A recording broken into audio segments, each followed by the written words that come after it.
Bien, ahí de Zoom me dice que recording in progress. Muchas gracias, Zoom. Vamos a tener acá el backup. Y vamos a comenzar entonces con el curso, que tiene un nombre bastante rimbombante, pero para ser franco, quería comenzar advirtiéndoles que no esperen salir de acá con una gran iluminación, la gran revelación sobre la literatura homérica.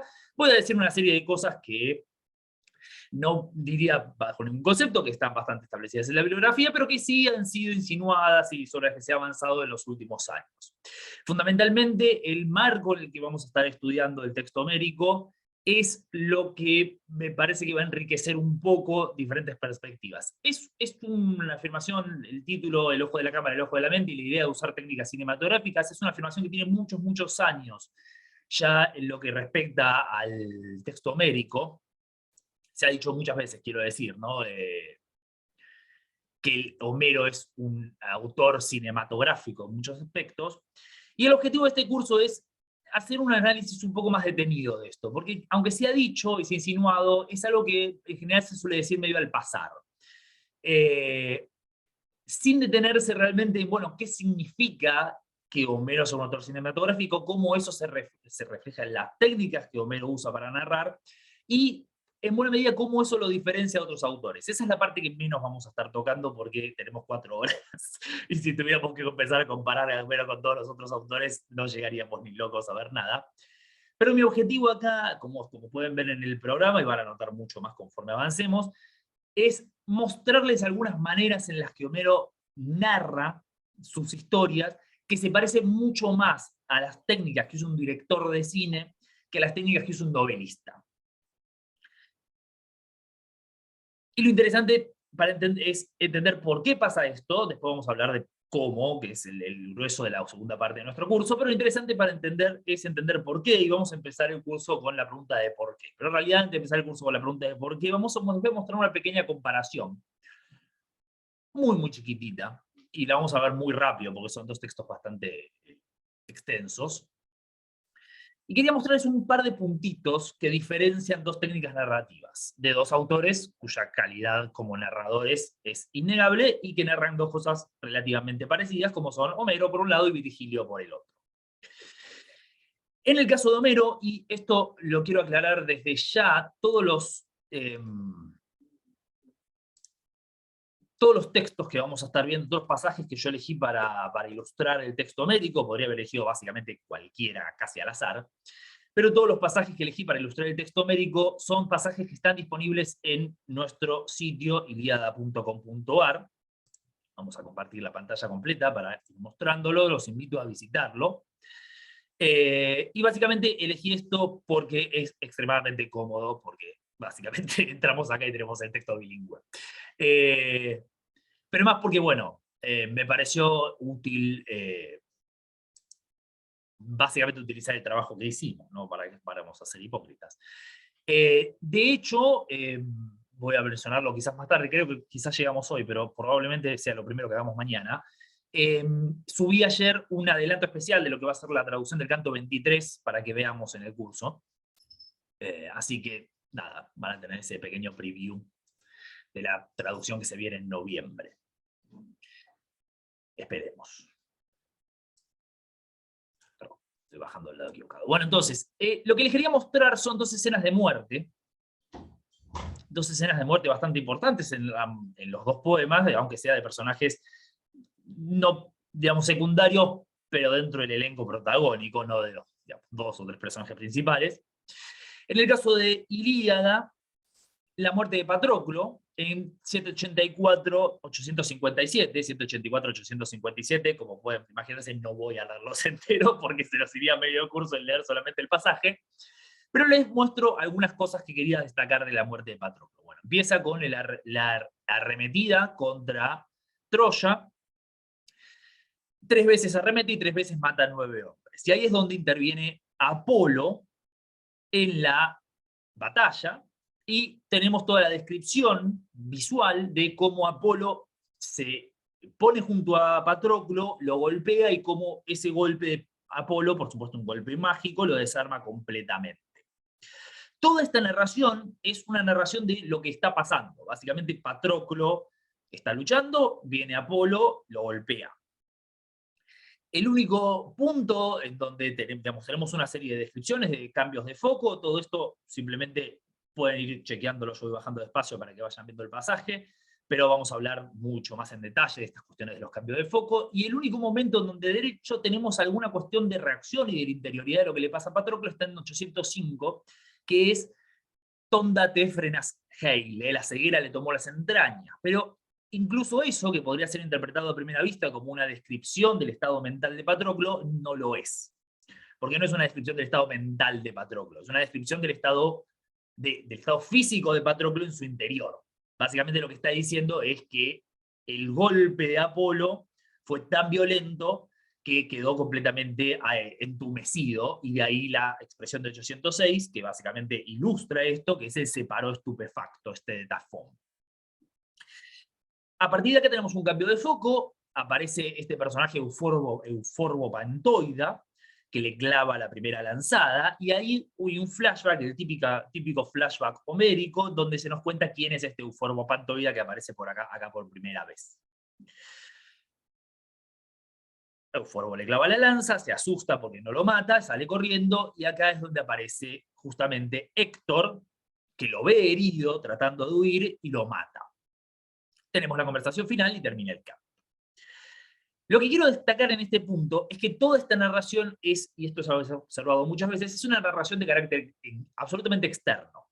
Vemos a los personajes, entendemos por qué hacen lo que hacen, pero nunca se nos explica por qué hacen lo que hacen. Nunca se nos dice, por ejemplo, en parte no se nos dice porque ya lo había dicho Apolo, pero cuando Apolo interviene, me fui a cualquier lado,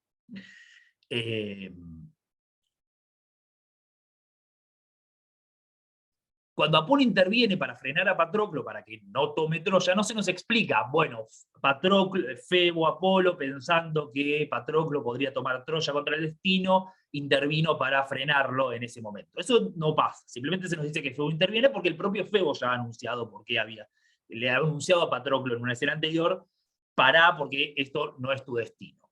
Lo mismo pasa en algún punto con Héctor. Vemos a Héctor, el narrador nos muestra a Héctor, fíjense en los versos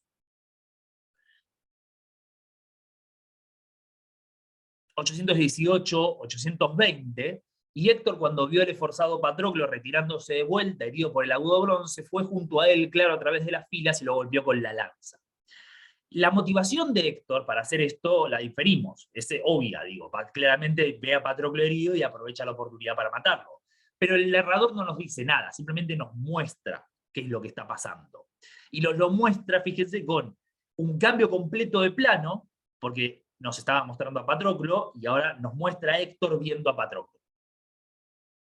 Y entonces ahora a partir de esta parte vemos la situación a partir de los ojos, desde la perspectiva de Héctor. Vamos a volver sobre todo esto, que es lo que les estaba comentando, pero quería mostrarles lo que hace Virgilio con la muerte de Mecencio, digo bien, al final del canto 10 de Eneida, versos 858-908, nuevamente no los voy a leer porque sería delirante, pero les marco algunas cosas. Mecencio está herido, los compañeros lo ayudan, y se sube al caballo y le habla al abatido Bruto. Traduce hasta la traducción de Ochoa, y como mi latín está oxidado en el mejor de los casos, voy a omitir cualquier intento de aproximarme a él, así que sepan disculparme los latinistas, con toda sinceridad lo digo. Y se nos habla ya del estado mental del caballo, básicamente. El abatido Bruto es el estado mental del caballo. Tenemos el discurso, un discurso en donde nos revela sus intenciones antes de salir a pelear con Eneas, Mecencio, y se sube al caballo que se había subido antes, en realidad se sube ahora. Se arma, típica escena de armado en un momento completamente no médico. Pero fíjese lo que nos dice, ¿no? Así armado lanzóse de una carrera en medio de los escuadrones enemigos, en su corazón hierve gran vergüenza mezclada con rabia y dolor, y juntamente le abrazan el amor paternal agitado por las furias y la confianza en su propio de nuevo. Bueno, esto jamás lo encontraríamos en el texto médico. Nunca. Ni por asomo. Podemos tener cosas, un gesto, algún gesto en algún punto en donde se nos dice que un héroe estaba furioso, pero toda una descripción que en el texto latino ocupa, vamos a ver si lo encuentro.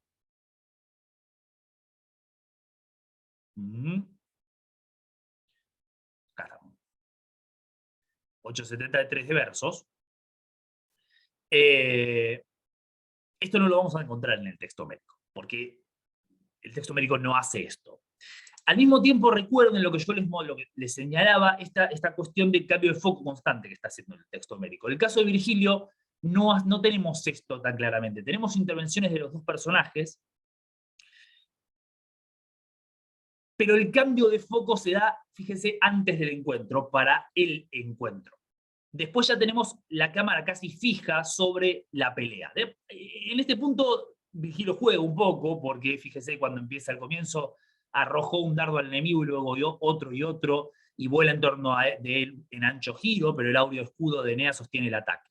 Y ahí tenemos un primer plano claramente sobre el escudo de Eneas, ¿no?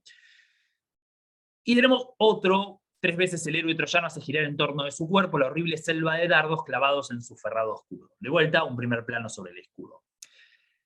Y aquí es donde entramos en esta cosa que yo quiero aclarar, porque es como lo primero de todo que quiero aclarar en este contexto. Y acá vamos a parar con esto, voy a dejar de pasar vergüenza con el latín, y vamos a pasar a Homero, donde voy a pasar marginalmente menos vergüenza.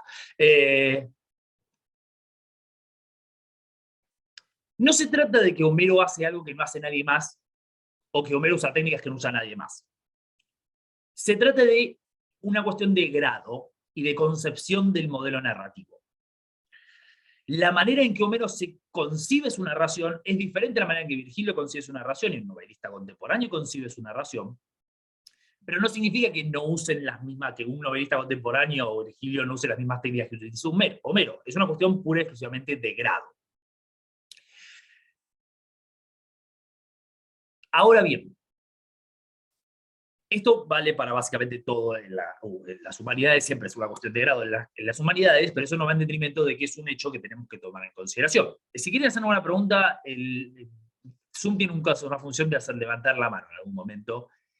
No tengo la menor idea, así que estoy haciendo la pregunta, yo me voy a enterar de que levantar la mano. Pero sospecho, a ver, levanten la mano. Y van a levantar 80 manos al mismo tiempo. Levanten la mano de Zoom, quiero decir, no levanten la mano físicamente. Lo entendieron todos porque los que estoy viendo ninguno levantó la mano. Así que estás aplaudiendo, Pablo. No, ahí está, listo. Ya está, bájela. Gracias por el aplauso, pero no el otro botón. Ahí está, me parece. Bueno, si quieren hacer una pregunta, levanten la mano. Bueno, entonces, como decía, tenemos este modelo narrativo en donde el foco está en la exterioridad, en lo que está pasando. Y lo que vamos a hacer en esta primera parte del curso, y quiero digo, esta primera parte probablemente hable de los primeros 40 minutos o una hora, todo depende de cuánto me entretenga con esto, es tratar de entender por qué el narrador homérico cuenta así. Acá es donde entra esa palabrita que en muchas universidades del mundo todavía para muchos es medio mala palabra, que es literatura oral. Lo que es medio terrible que sea mala palabra, porque la verdad que es medio, con todo respeto, es medio una pavada, que literatura oral es una pavada, como una mala palabra. Como digo siempre, el 99% de la literatura humana es oral.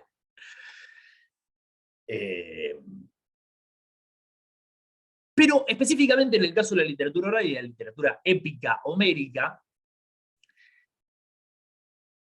la concepción de lo que el rapsodo, la concepción del propio rapsodo y de su público, de lo que está pasando en esa actividad, en ese momento en donde Rapsoda se coloca entre el público y canta, es muy importante para entender por qué Rapsoda narra las cosas como las narra. Y por qué en realidad es mucho más parecido el Rapsodo a un director de cine que a un escritor en nuestra concepción del término.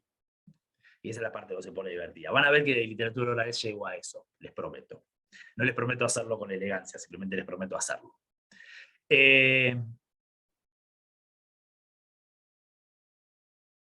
Estás levantando la mano, Alicia, pero levanta la mano de Zoom, porque te vi de esta vuelta, te vi porque estás en cámara. Pero... La vi, pero tenía cerrado el micrófono. ¿Sabés de qué me acordé en este instante? De un laburo que hizo un alumno una vez comparando los recursos homéricos con los relatores de fútbol.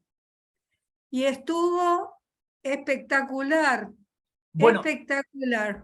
Es que de hecho es muy parecido. Bueno, es es otra Sí, buena analogía. Y de hecho, el relato de fútbol es una forma de literatura oral, claro, en muchos sentidos. Pero claro. efectivamente, porque comparten algo que es básico y sobre lo que voy a hablar en un punto, y es que el relator de fútbol está transmitiendo algo que él no controla. Y ese es el punto. De hecho, es una muy buena pregunta porque me viene bárbaro para decir lo que voy a decir a continuación, que es el relator de fútbol no está. Hay alguien que están teniendo unos problemas con el link, con algún link, no sé con qué link. Porque si están en el Zoom, claramente no es con el link de Zoom. No lo sé. La hora seca. Disculpa, Alejandro, están teniendo problemas con el link de asistencia, pero no te preocupes que lo resuelvo por el chat. No te Listo, hagas problema. perfecto, vos te querrás. Yo me desentiendo completamente. Entonces, básicamente, este punto de que el redactor de fútbol narra algo que no controla. Así, Patricia. Levantaste la mano, tenés la mano levantada, por eso. Fue un accidente, no importa, no pasa nada. Esta idea de que relata algo que no controla, esto es exactamente lo mismo que tenemos en el narrador homérico. Y acá es donde entra el rol de las musas. Acá hay un trabajo, voy a citar un trabajo de Elizabeth Minchin, de 1995, que justamente trabaja el tema de las apelaciones de las musas, y lo que ella concluye, básicamente, es que la musa es la que provee el conocimiento de Rapsoda. Es una práctica comunicativa común, dice Minchin, referirse a un receptor perdón, a alguien que conoce. Lo que hace la invocación homérica, confirmando la relación entre el cantante y la musa, juega un rol en mediar las relaciones entre el cantante y la audiencia. En su función metanarrativa, comenta sobre la inspiración poética, la importancia cultural de lo que está siendo transmitido en la canción y las habilidades del performer, del rapsoda, fundamentalmente. Presencialmente acá lo que tenemos es algo que tenemos registrado en otras literaturas orales, pero en realidad no exactamente, porque el modelo más común es otro, del que voy a hablar en un minuto, que es la idea de que el rapsoda que está cantando no es el que conoce la historia. El rapsoda es simplemente la persona que está ejecutando la historia que las musas le dan. Y de hecho, cuando el rapsoda se refiere a la musa, cuando aparecen las invocaciones a la musa en Ilíada, en el canto 1, en el canto 2, en el canto 16, en general se trata de momentos en donde, y esto es justamente lo que ve el trabajo de Minchin, momentos en donde el conocimiento exacto de los eventos es fundamental para entender lo que está pasando. Porque ese es el punto. Necesito que me digas qué es lo que pasó. El caso prototípico de esto, por supuesto, es la invocación en el catálogo de las naves. Pasaje memorístico sí lo hay, el único pasaje donde tenemos absoluta y completa certeza de que el Rapsoda memorizaba el contenido, porque es imposible de improvisar. Básicamente estamos hablando de localidades reales de Grecia, no podía improvisar los lugares así como se le venían a la cabeza, porque existían. Y en ese momento justamente invoca la musa para asegurarse de que el conocimiento que está transmitiendo sea correcto. Por supuesto, lo que para el rapsoda es la musa, nosotros muchas veces lo llamamos tradición. Y en última instancia, para nuestra perspectiva se superpone bastante la musa y la tradición. La tradición es para nosotros lo que la musa es para el rapsoda.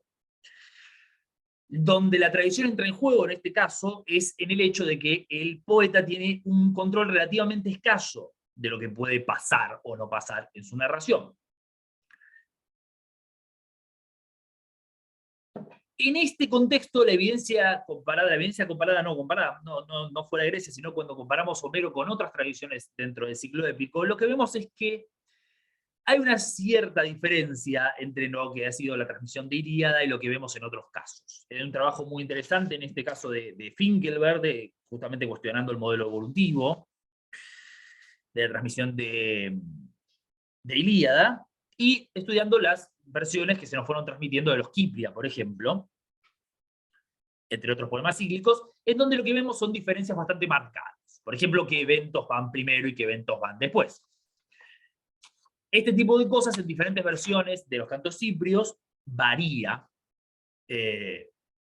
pero lo que tiende a variar más que nada es el orden de los eventos, no los eventos en sí mismos. Y acá es donde el rapsoda está limitado por la tradición, por el hecho de que Aquiles muere a manos de Paris o Paris y Apolo. Ahí tenemos un buen ejemplo de variación de versión, Paris, Paris-Apolo o Apolo solo. Esas las tres tenemos las tres versiones registradas. Patroclo muere antes que Aquiles, Héctor muere después de Patroclo, etcétera, etcétera, etcétera. El Rapsoda no tiene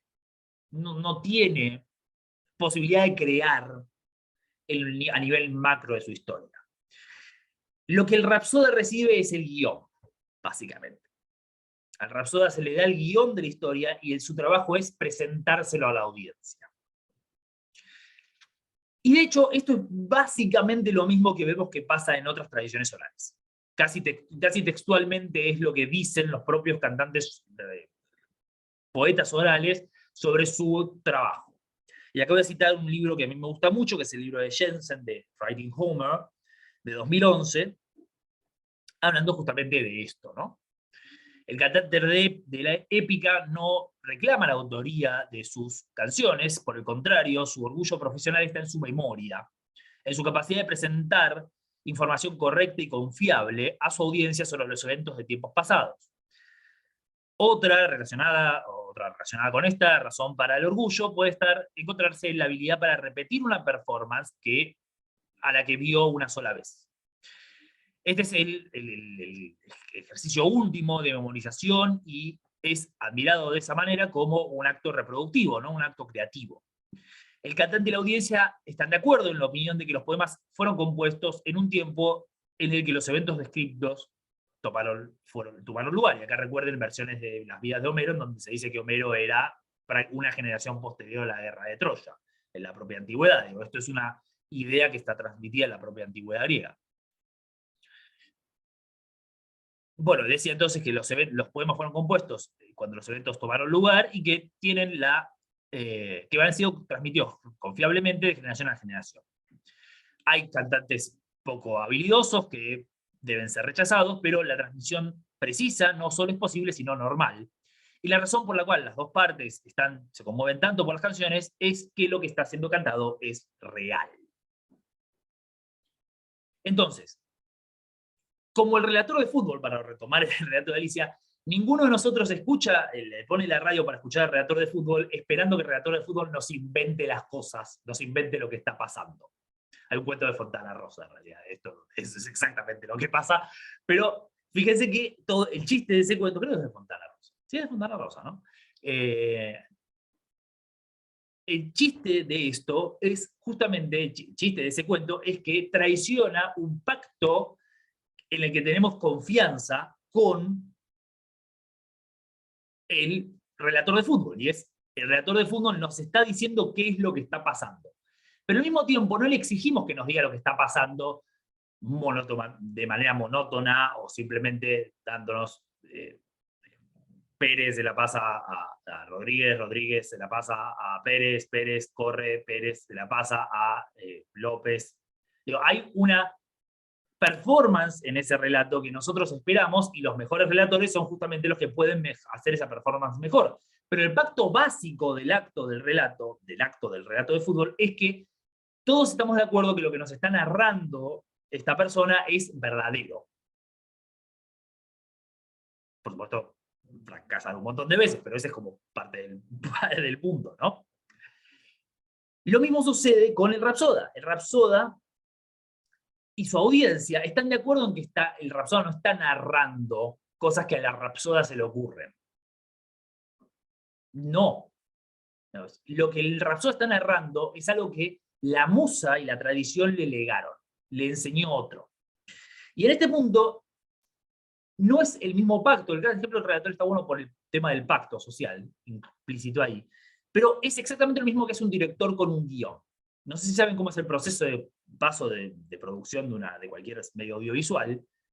El director de cine recibe un guión que preparó un guionista, que a veces es el propio director, es completamente normal, y su trabajo es escribir un segundo guión, lo que se llama guión técnico, que ese guión técnico es básicamente, bueno, ¿cómo voy a contar esto? En el guión técnico se incluye todo lo que tiene que ver con bueno, locaciones, a veces ubicaciones de la cámara, se dividen las escenas, se hacen un montón de añadidos técnicos que tienen que ver con el cómo. Y ahí es donde está el trabajo y ese trabajo con el cómo es el mismo trabajo que hace Rapsoda. La musa le dice, Aquiles mata a Héctor. por supuesto le dice un montón de cosas más, ¿no? Digamos, no vamos a ponernos en exquisitos de qué le dice la musa de Rapsoda porque no tenemos ninguna información directa, pero básicamente le dan información que el Rapsoda tiene que contar. Ahora, el trabajo del Rapsoda es que cuando él canta eso, la gente diga, wow. Ok. El trabajo de Rapsoda es generar el compromiso emocional de la audiencia con esa historia. ¿Por qué? Porque si no hay compromiso emocional de la audiencia con esa historia desaparece de la tierra. Y el trabajo de Rapsoda es preservar la historia. Entonces, un Rapsoda que no logra que su audiencia se interese en su historia es un Rapsoda malo. Como un director de cine que no logra que su audiencia se interese en un guión es un mal director de cine. Y un redactor de fútbol lo mismo. En vez de ser redactor de fútbol, en general la gente está tan interesada en el partido que es muy inconsecuente. Ahora, ¿por qué? Porque, vamos a ser francos, muy pocos seres humanos se mueven por el amor a la memoria histórica. Rapsoda no era un tipo que se despertaba a la mañana y decía, hoy voy a conservar la memoria histórica de mi sociedad. Era más bien un muchacho que se levantaba a la mañana y decía, ¿qué voy a comer hoy? Y no en el sentido de voy a comer pollo, voy a comer carne, sino en el sentido de dónde voy a sacar comida. Y esto es algo que vemos también a partir de la evidencia comparada. Es bastante habitual que el poeta oral sea una persona de baja condición social. Por lo menos en términos relativos. Fundamentalmente no es un noble. Fundamentalmente no es un noble, por supuesto, insisto, esto hay muchas culturas y muy diferentes, hay de todo, pero es bastante habitual que el rapsoda que el poeta oral sea una persona que es no de baja condición social en términos de marginal, sino de baja condición social en términos de que es un trabajador. Tenemos ahí la palabra en griego demiurgos, o demioergos en griego homérico, que es el trabajador del pueblo, ¿no? Como los médicos, como los... no, se me fueron los otros ejemplos, ya me van a venir. Y de hecho, en el texto homérico tenemos los dos ejemplos de rapsodas, Demódoco y Femio, que básicamente entran en esta categoría clarísimamente. Ni Demódoco ni Femio son nobles, por lo menos no tenemos ninguna evidencia clara, evidencia que sugiera que lo sean, y ambos dependen para su subsistencia de lo que las personas en los palacios donde trabajan, de lo que las personas en los palacios donde trabajan les dan. No son trabajadores a sueldo, son, si quieren, es la imagen del bufón de la corte. Mientras sea gracioso el bufón de la corte, va a seguir comiendo. Bueno, mientras el rapsoda siga siendo entretenido, va a seguir comiendo. Y de hecho en Odisea tenemos, digamos, el autobombo directo del rapsoda con Demódoco, con Odiseo mandándole a Demódoco un pedazo de carne, porque cantó muy bien. Y es básicamente como dele propina a su mesera, ¿no? O sea, si el rapsoda está cantando, si te gusta lo que está cantando, pasa el sombrero. Es una suerte de un pasado de sombrero metatextual. Eso fue recontra retorcido, ya lo sé, no me lo dirán.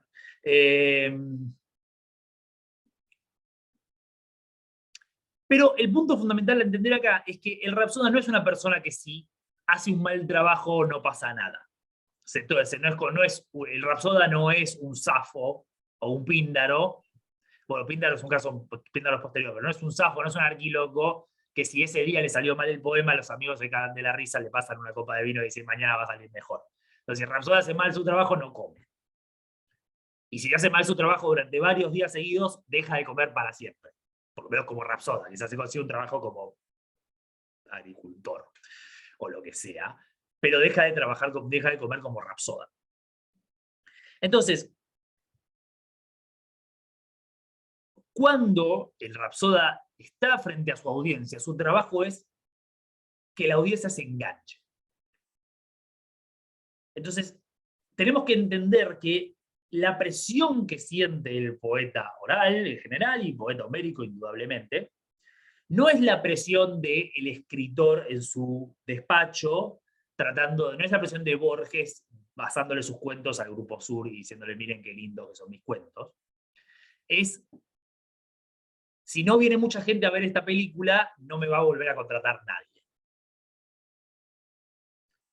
Entonces, hay una función en donde la tarea, en realidad no, la tarea fundamental de estos personajes, de estas personas, era entretener.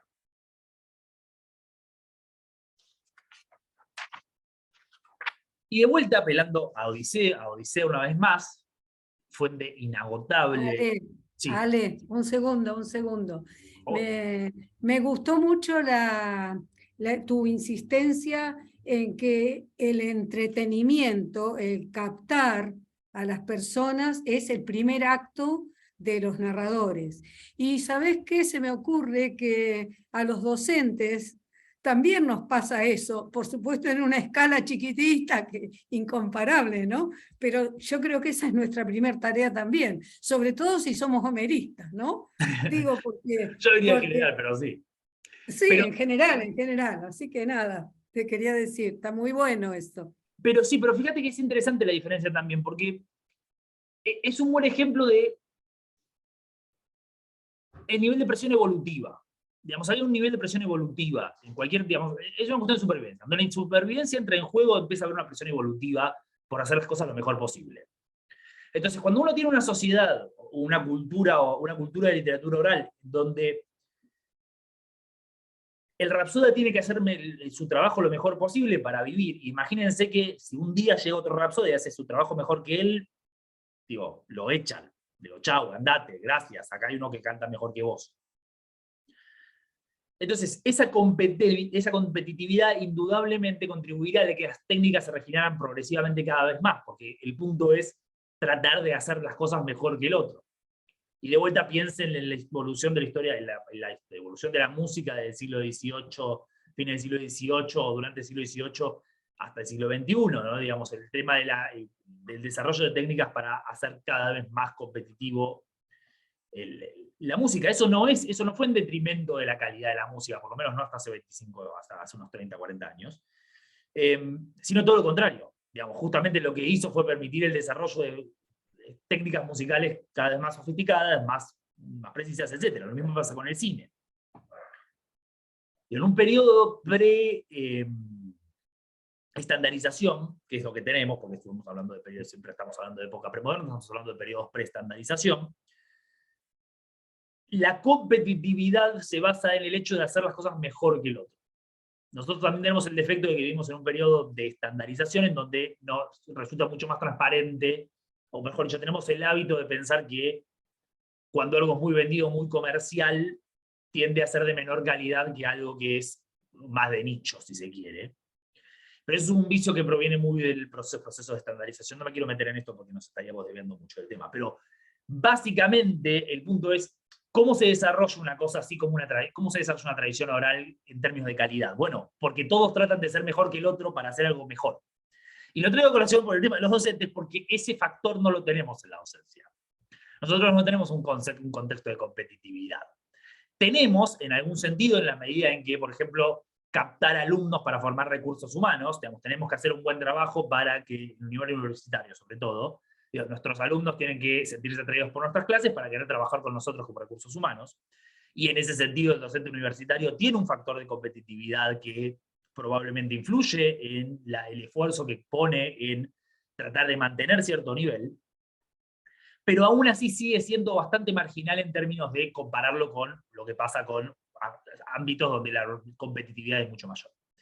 Pero bueno, me desvío. Esto es como Homero en una de sus digresiones, me desvío. Decía entonces que teníamos en Odisea otro... vamos a poner el foco un poquito acá, para no estar revelando todos los chistes de lo que es todo el plan, solamente una partecita. Bien.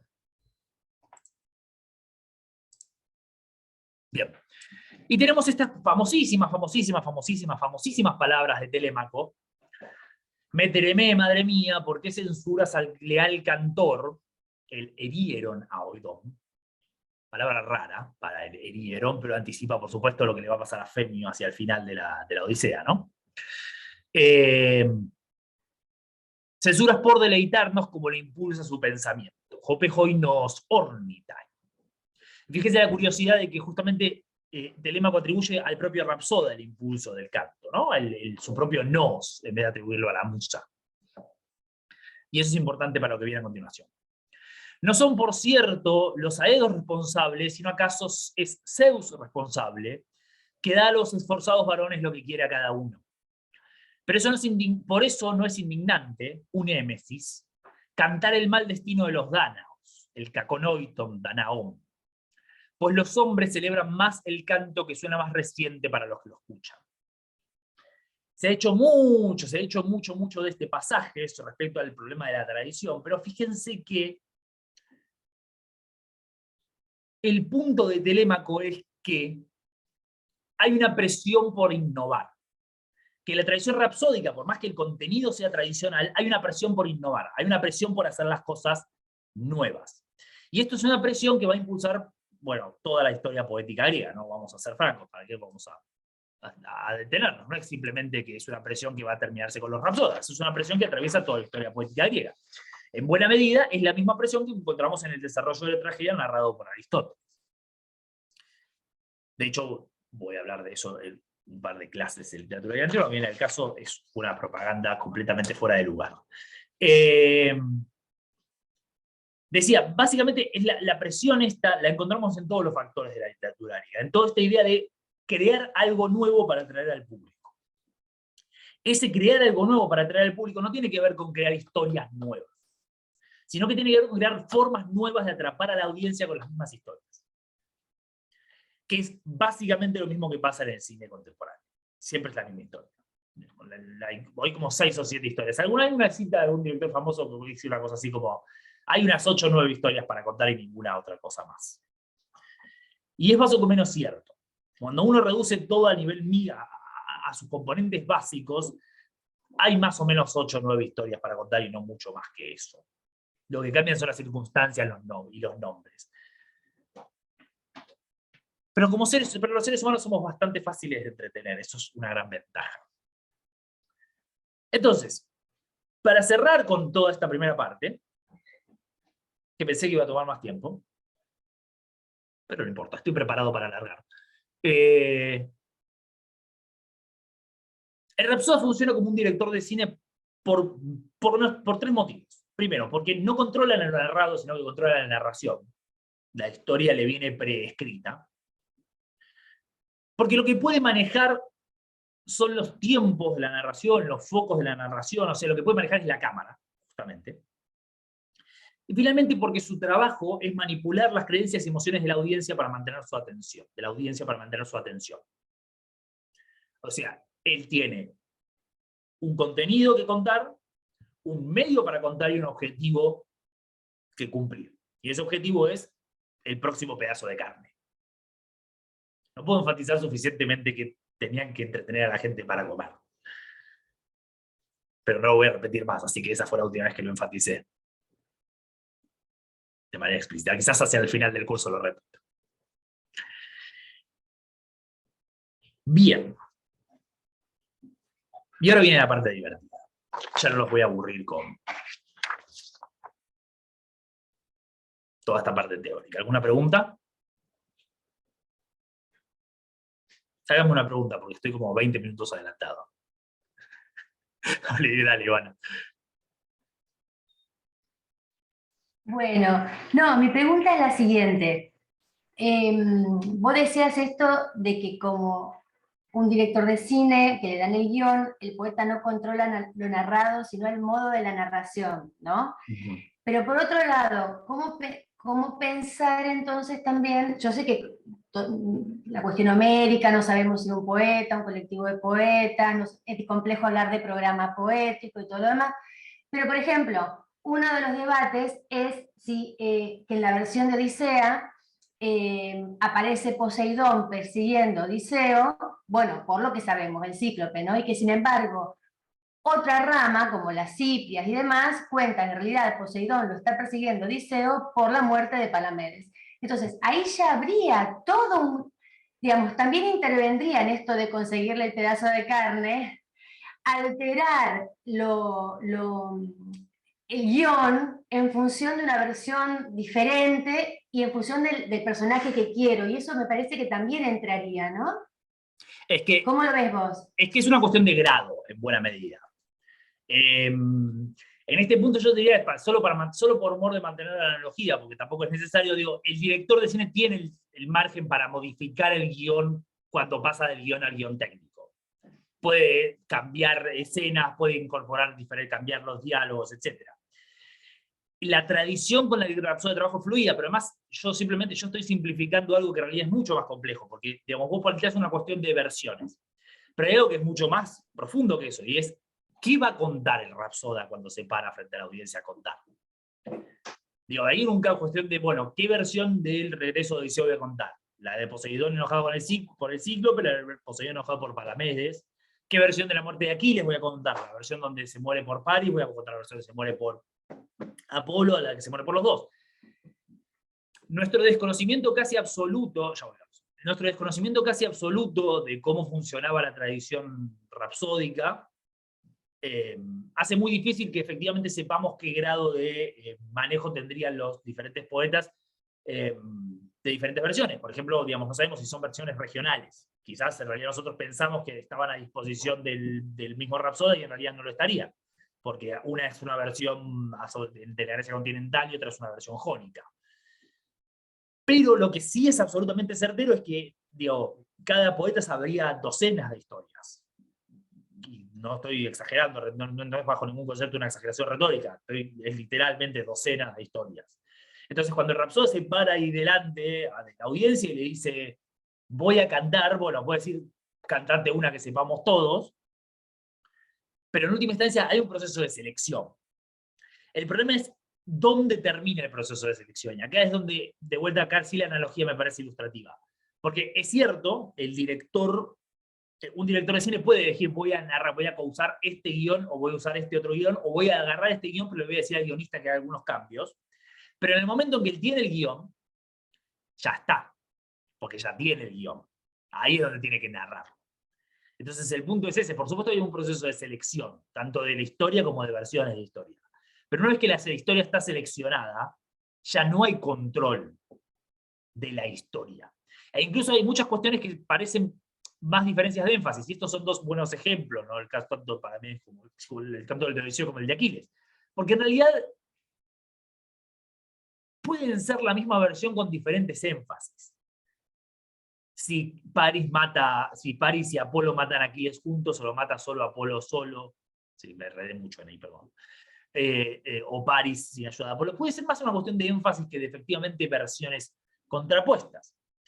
Piensen, por supuesto, en la propia estructura de Ilíada y Odisea. Digo, hay un proceso enorme de selección de qué material incluir en las historias. Hay todo un proceso de selección. Entonces, naturalmente no podemos simplificarlo, porque es lo mismo que la pregunta por la musa, ¿no? ¿Qué le dice la musa al Rapsoda? ¿Qué información le da la musa al Rapsoda? ¿Le da todos los nombres de todos los personajes que se mueren? Y nosotros sabemos, porque es clarísimo y es irrefutable, que hay nombres que son de stock. Nombre, de hecho es el nombre técnico. El término técnico que usamos para los muertos, nombre de stock. Nombre que cuando el poeta tiene que poner a alguien que se muere y no sabe, necesita ponerle un nombre porque alguien mató a alguien, hay una serie de nombres que se usan para esas circunstancias. Ahora, ¿de dónde salen esos nombres? ¿Qué grado de conciencia tendría el Rapsoda y su audiencia que esos eran nombres de stock? Y acá es donde nuestro desconocimiento entra en juego, porque este tipo de cosas son muy difíciles de estudiar, incluso en literaturas orales contemporáneas, por diferencias culturales, por diferentes sistemas, por la habilidad de efectivamente estar molestando a una persona para averiguar todo esto y estar parado durante 6 años con esas personas. Pero nuestro desconocimiento sobre el procedimiento es absoluto. Entonces, lo que sí sabemos es que hay un proceso de selección seguro, porque es inevitable, es imposible que no hubiera un proceso de selección. Ahora, lo que no habría, o por lo menos no tenemos por qué pensar que habría, no tenemos ninguna evidencia para pensar que habría, es la idea de que el Rapsoda está eligiendo versiones en los mismos términos de que un escritor crea una historia. Digo, lo que Rhapsody puede haber, lo que Rhapsody y su audiencia pueden haber pensado quizás es: hay diferentes versiones de esta historia, no sé exactamente cuál es la correcta, pero estas son las versiones de la historia. Y el punto justamente en este caso es: no sabemos qué grado de conflicto habrían percibido entre dos versiones aparentemente incompatibles. No se puede responder la pregunta ahí porque no tenemos información directa para sospechar. La información que tenemos es muy posterior. Y de hecho, digo, ya todavía en Tucídides, Heródoto, el problema de la coexistencia de versiones sigue siendo un problema. Y ahí claramente hay autores que tienen plena conciencia del problema de la coexistencia de versiones. Y aún así sigue habiendo una serie de grado de problematización en términos de la relación con la verdad de esas versiones incompatibles. No sé si respondí a la pregunta o simplemente me fui por las ramas para no responder. Carlos, se levantó la mano hace como 10 minutos. Hola Alejandro. Bueno, cuando vos mencionás que el Rapsoda le da el guión, en este caso, vos mencionabas las musas y demás, pero el guionista en este caso es Homero. No, bueno, el guionista es la musa en principio. El problema con el concepto con Homero, y esto es una cosa que propone Jensen, es que la figura de Homero es muy probablemente en la tradición rapsódica algo que tenemos registro, en realidad lo dice Foley esto específicamente, es algo que tenemos registro en otras tradiciones orales, que es el poeta legendario. Homero sería el primero que cantó estas historias. Voy a poner el planteo de esta manera. Digamos, yo soy un partidario básicamente de la teoría del dictado, o sea que Ilíada y Odisea fueron... Es altamente probable que la persona que hizo ese dictado no se llamara Homero. Se llamará, vaya uno a saber cómo. Pero lo que él cantaba son las canciones de Homero. Y este es el famoso problema de qué se atribuye a Homero y qué no se atribuye a Homero, que es un problema que va a arrastrarse, se arrastra hasta Aristóteles. El último que realmente básicamente lo resuelve.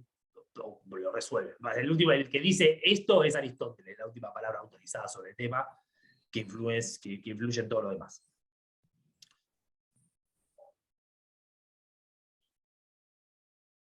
La analogía de guión se rompe en el hecho de que no es un guión escrito lo que recibe el Rapsoda, es básicamente una historia con una serie de rasgos, una serie de eventos que ya están determinados. Pero volvemos al punto de que no sabemos cuál es el grado de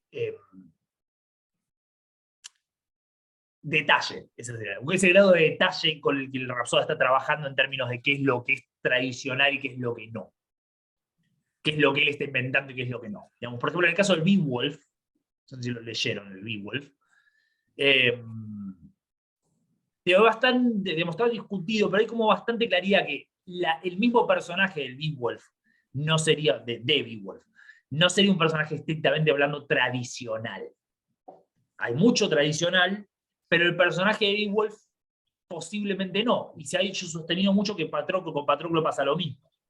Es bastante transparente, bastante claro que Patroclo es un personaje tradicional, porque hay evidencia relativamente contundente de que Patroclo es un personaje tradicional, pero cuando de lo que le pasa a Patroclo es tradicional, y eso es más difícil.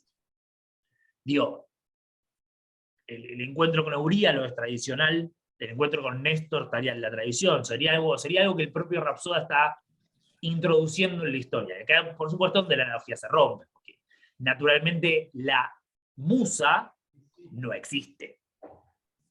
La musa, no quiero deprimir a nadie, y sepan disculpar si se los estoy diciendo en este momento, no quiero pinchar la burbuja, pero las musas no existen.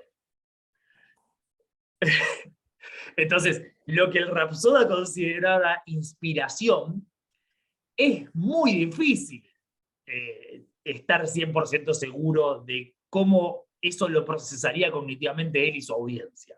Digo, si al Rapsoda se le ocurre que Eneas pelea la ponencia, como escuché de Camila Belén. Entonces, Eneas va a pelear con Aquiles. porque voy a hacer la batalla, voy a sacar a Aquiles, sale Aquiles al combate, todos sabemos que Aquiles sale al combate, eso está claramente en la tradición.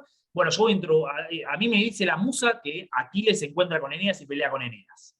Digo, eso no sale de la musa, sale del propio cerebro del poeta. El punto es que, y esto es importante, una vez que el poeta lo introduce en la tradición, eso ya está. Y el siguiente que canta no puede cantar una versión en donde Aquiles no se encuentra con Eneas. O mejor dicho, una versión de Aquiles mata a Eneas. Puede variar, quizás puede variar algo, pero es muy difícil encontrar el límite entre la tradición. Digamos, para hacer eso tendríamos que poder rastrear todo el desarrollo del canto épico desde el siglo XII a.C. hasta el siglo VII. Y la verdad que en realidad tenemos tan poca evidencia que es muy, muy, muy difícil efectivamente entrar en el fino. Lo importante de todo esto es que incluso si el Rapsoda está creando en ese momento la historia que está contando, porque lo inspiró la musa, el Rapsoda no lo atribuiría a su propia creación. Y eso es absolutamente unánime en todas las tradiciones orales, eso la evidencia es irrefutable. Y esto es justamente la cita que yo les decía a N. Jensen, que si prestaron atención, él dice algo muy interesante, que es la importancia que le dan los propios poetas orales a la memoria. Cosa que cuando uno, si ustedes leyeron el texto clásico de Parry, digamos que también lo dice Parry, ¿no? Que él dice, yo no puedo, es muy difícil entender porque ellos te dicen que están reproduciendo el mismo canto, y yo lo escucho y es totalmente diferente. Digo, uno me dice, cantaste uno de 100 versos, ayer me cantaste uno de 150, y me estás diciendo que es lo mismo. Y lo defienden a muerte, ¿eh? No es que, no, bueno, más o menos. No, defienden a muerte que es lo mismo, pero es lo mismo.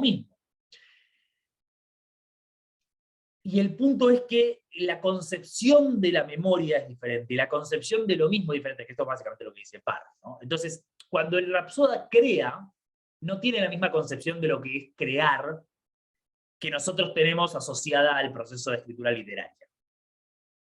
No tiene, de hecho, al contrario, fíjense que es interesante. Para nuestra cultura, la creación literaria es un orgullo. Digamos, creé una historia. De hecho, ha llegado al punto de lo patológico, este orgullo de la originalidad, en donde básicamente por hacer algo original tengo algún mérito, independientemente del hecho de que esa cosa original sea una porquería que no tiene ningún sentido, o que está mal hecha, no importa, es original, eso es un mérito en sí mismo.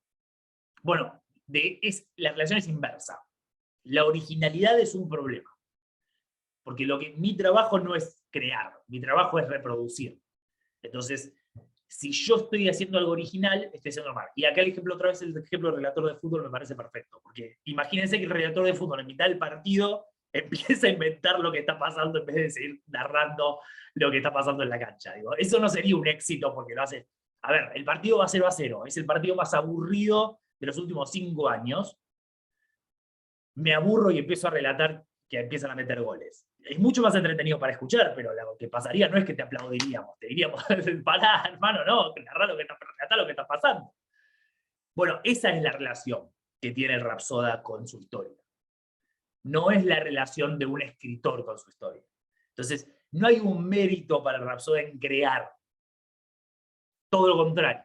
El mérito es reproducir.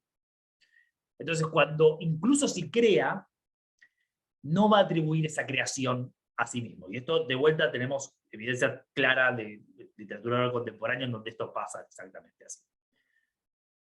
Y ya me alejé tanto de tu pregunta que me olvidé cuál era. No sé si la respondí. Gracias. Marta, ¿qué has hecho? Mirá, en este proceso de selección, bueno, muy entretenido el curso, desde ya te digo, ¿eh? En Están haciendo ustedes conmigo, así que es un mérito de todos. Estoy pensando que a veces el Rapsoda tiene que elegir, no digo lo políticamente correcto, sino lo que acepta la mayoría. Hay patterns que no cambian, o sea, Patroclo se tiene que morir, Odiseo tiene que tardar, no sé si 10 años, pero tiene que tardar muchísimo tiempo en volver, tienen que estar los pretendientes. Pero hay otras cuestiones, y me parece muy eficiente el ejemplo de la fidelidad de Penélope, por ejemplo, donde hay dudas, ¿viste? Ahí como señaló Ivana, que por ahí hay esas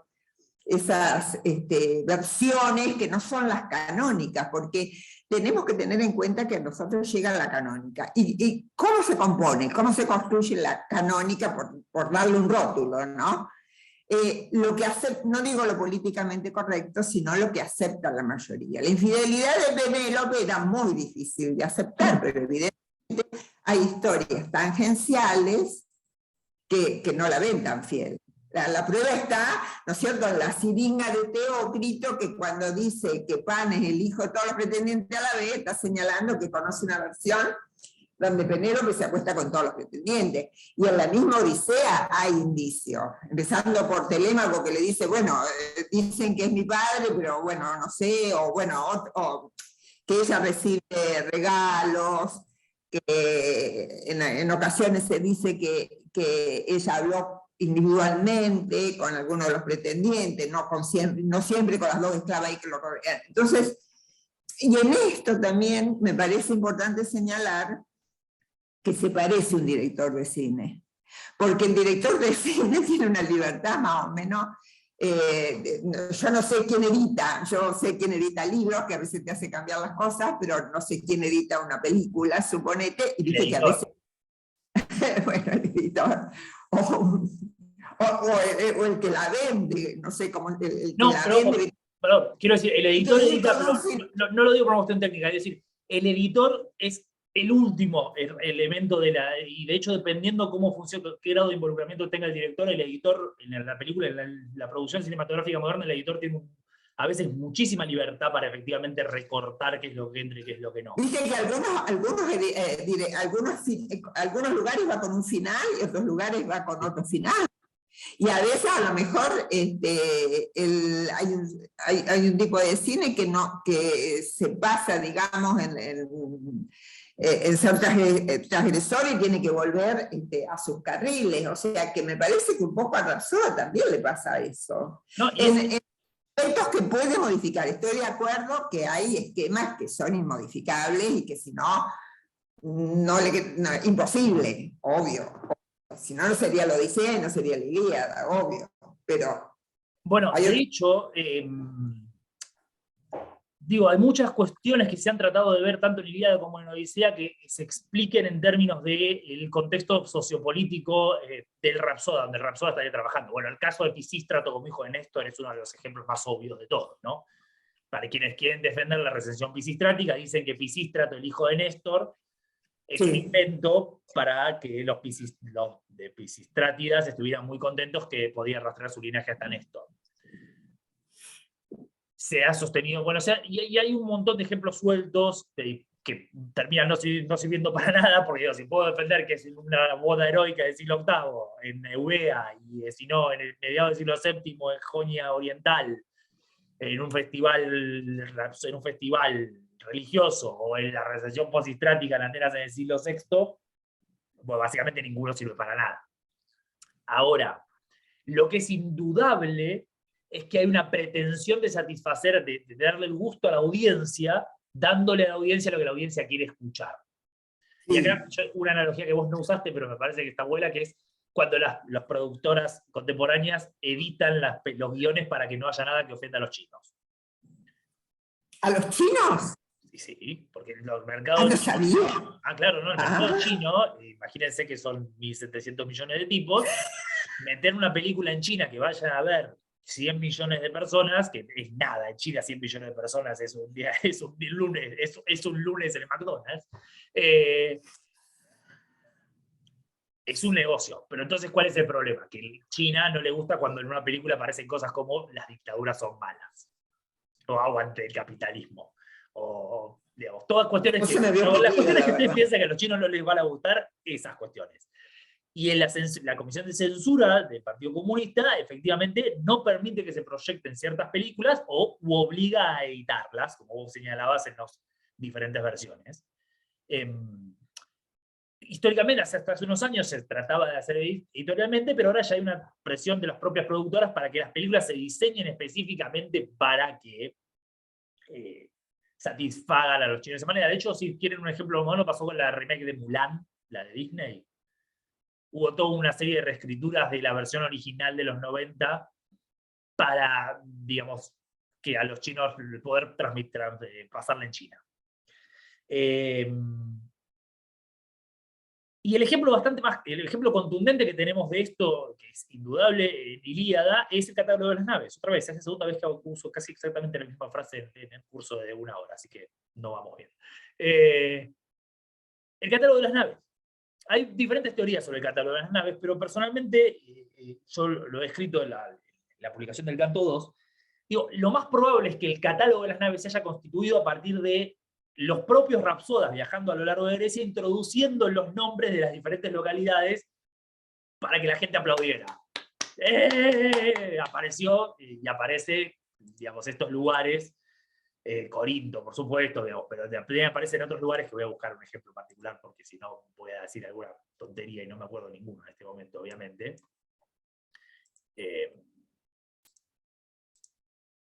Orcómeno en Beocia, la Tebas Baja en Beocia, o todos estos lugares raros del catálogo de las naves, digamos, Hermíone.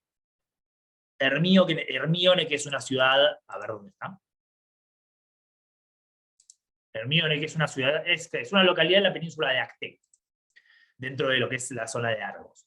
Digo, es muy difícil imaginarse que Rapsoda en Eubea hubiera dicho, che, hay un pueblito en la península de Acté que se llama Hermíone y que me viene bárbaro porque encaja en el metro, así que lo voy a poner en la catálogo.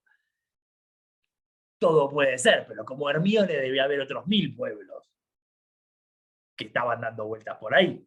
Pero ¿cuál es el punto? Que en algún momento alguien pasó por el lugar, o por Argos, o por la zona de Argos, e incorporó en el catálogo un montón de nombres de lugares de la zona. Y eso es básicamente para que la gente se pare y aplaude. Digo, ustedes son el mejor público del mundo. Es como en la versión épica, ustedes son el mejor público del mundo. Te pongo en el catálogo de las naves. Y tenemos, por supuesto, el famoso ejemplo de Mégara, que ustedes saben que había toda una parte de la discusión entre las muchas cosas que discutieron los atenienses y los megáricos, porque eso pasa entre los vecinos, se pelean por dónde poner la cerca. Una de las discusiones más famosas está justamente o mejor, no es como una de las más importantes, no es medio trascendente en términos de lo que fuera geopolíticamente la oposición entre Atenas y Mégara, pero básicamente es importante simbólicamente, que es si Mégara tiene o no una entrada en el catálogo de las naves. Y hay una versión, se nos transmiten los escoliastas, una versión en donde la parte de Atenas, la entrada de Atenas, que en realidad es bastante rara, tiene cosas rarísimas la entrada de Atenas en el catálogo de las naves, en realidad lo que hicieron, eso fue un momento, alguna intervención ateniense para borrar la parte de Mégara, que estaba en las líneas que ahora están conservadas. La línea que ahora está conservada de Atenas, en realidad es como que escribieron encima de lo que estaba la parte donde se mencionaba Mégara, que además es bastante razonable en términos de plausibilidad. No digo que no existieran las dos versiones, sino que existiera una, porque no estamos hablando de un pueblito de 2 personas. La ciudad más importante, la segunda ciudad más importante de la península de Corinto, no es precisamente, perdón, del istmo de Corinto, no un pueblito como Hermíone. Entonces tenemos clara evidencia de que este tipo de adaptaciones se hacían todo el tiempo. Ahora, volvemos a lo anterior, y es triste, pero siempre volvemos a lo mismo. ¿Cuánto? ¿Cómo? ¿Dónde? ¿Por qué? Ni idea. O sea, tomen en cuenta que además no tenemos nada. A nosotros nos encanta decir, Ilíada y Odisea son bárbaros, estamos trabajando con ellos hace 2500 años y no se acaban nunca, pero es el 0,1% del canto rapsódico que debía haber circulado en Grecia entre los siglos VIII y V. Y como que corté el octavo, porque si siguiéramos para atrás seguiría habiendo, y para adelante también, aunque ahí ya se complica un poco. Entonces, ¿qué vamos a hacer? ¿No? Es imposible saber cuánto nuestro texto está adaptado a su público. No podemos saber ni siquiera cuál es el público, o sea, cómo podríamos saber cómo está adaptado a su público. Pero que pasaba, y no hay ninguna duda, seguro que pasaba. O sea, piensen en los persas de Esquilo, más lejos los persas de Esquilo, más ¿cómo se llama? Crowd pleaser, pero no estoy pensando eso. fanservice, es fanservice, ahí está. Más fanservice que los persas de Esquilo, imposible. Es el público ateniense, somos los más grosos del mundo, le ganamos a los persas. Le aplaudan a todos. Y cuando aparece, ustedes imagínense el momento donde Jerjes aparece todo roto en los persas de Esquilo. Todo el mundo se paraba a aplaudir en ese momento. Es obvio que todo el mundo se paraba a aplaudir cuando Perses aparecía destrozado en los persas de Esquilo. Y le debían tirar de todo. Además, eso no sé si hay testimonio en los escoles, pero puede ser que esté. Le debían tirar de todo. Y de vuelta, son evidencia bastante transparente, es evidencia bastante transparente que tenemos, a pesar de ser indirecta y a pesar de que no nos permite entender mejor el texto, porque no podemos saber cómo nuestro texto está haciendo eso. Podemos saber qué pasaba, podemos identificar puntos específicos en donde eso seguramente está influyendo, o estuvo influyendo en algún momento, pero específicamente recortar, eso ya no lo podemos hacer, porque no tenemos manera de hacerlo. Bien, ¿le parece que sigamos ya? Ahora sí me llenaron un montón de espacio, ahora ya estoy 10 minutos atrás. Gracias. No, en serio, porque calculé mal. Igual vamos a meternos, ahora nos metemos en los textos y podemos estar 8 o 9 horas de curso. Yo dije, ¿puedo hacer el curso de 19 horas en vez de 8? 8 de 4, y me dijeron, mejor no. Y ahí hicieron bien. Bien. Básicamente la pregunta entonces a continuación es, ¿cuáles son las estrategias narrativas con las que Rapsoda cuenta para manejar la historia? Y yo voy a detenerme en 4 estrategias narrativas, y el resto del curso va a ser explorar cómo se usan en el texto. Así que, nada del otro mundo. Estas 4 estrategias narrativas son la expansión y la contracción de la información que recibe, la variación de los puntos de vista y de los focos, la variación de las emociones, el contenido emocional del texto, y el compromiso emocional con los personajes. Que ahí lo dejé para el final porque esa parte va a ser muy divertida. El compromiso emocional de los personajes, tengo una sorpresa ahí para que nos divirtamos un poco. A mí me pareció divertido. A ustedes quizás no les va a parecer divertido, pero lo importante es que yo me divierta. Bueno, te decía, perdón, no me pude resistir. Empezamos entonces por el tema de la expansión y la contracción. Y esto es la estrategia básica del poeta oral. Esto es básicamente el 0-1 del poeta oral. Lo sentaban al nene de 8 años y le decían, lo que vos tenés que hacer, nene, es esto. Porque además así se forman los poetas orales en todas las tradiciones, ¿no? Se los empieza desde chiquitos y viajan al lado. Es un modelo aprendiz maestro, básicamente, bien conocido, y es muy probable que el modelo médico, el modelo griego antiguo fuera igual, porque ¿por qué no? Escuela de Rapsoda no había, universidad de Rapsoda de 5 años no había. La estrategia básica, digo, es esta idea de cómo voy a contar la historia, cuánto tiempo voy a dedicarle a contar la historia. Acá entran numerosos factores. Por supuesto, uno es, digamos, cuánto tiempo le dan al Rapsoda para hacerlo. Y siempre pongo el ejemplo, hay una tradición del norte de Egipto, la tradición de literatura oral del norte de Egipto, que todavía está viva, de hecho,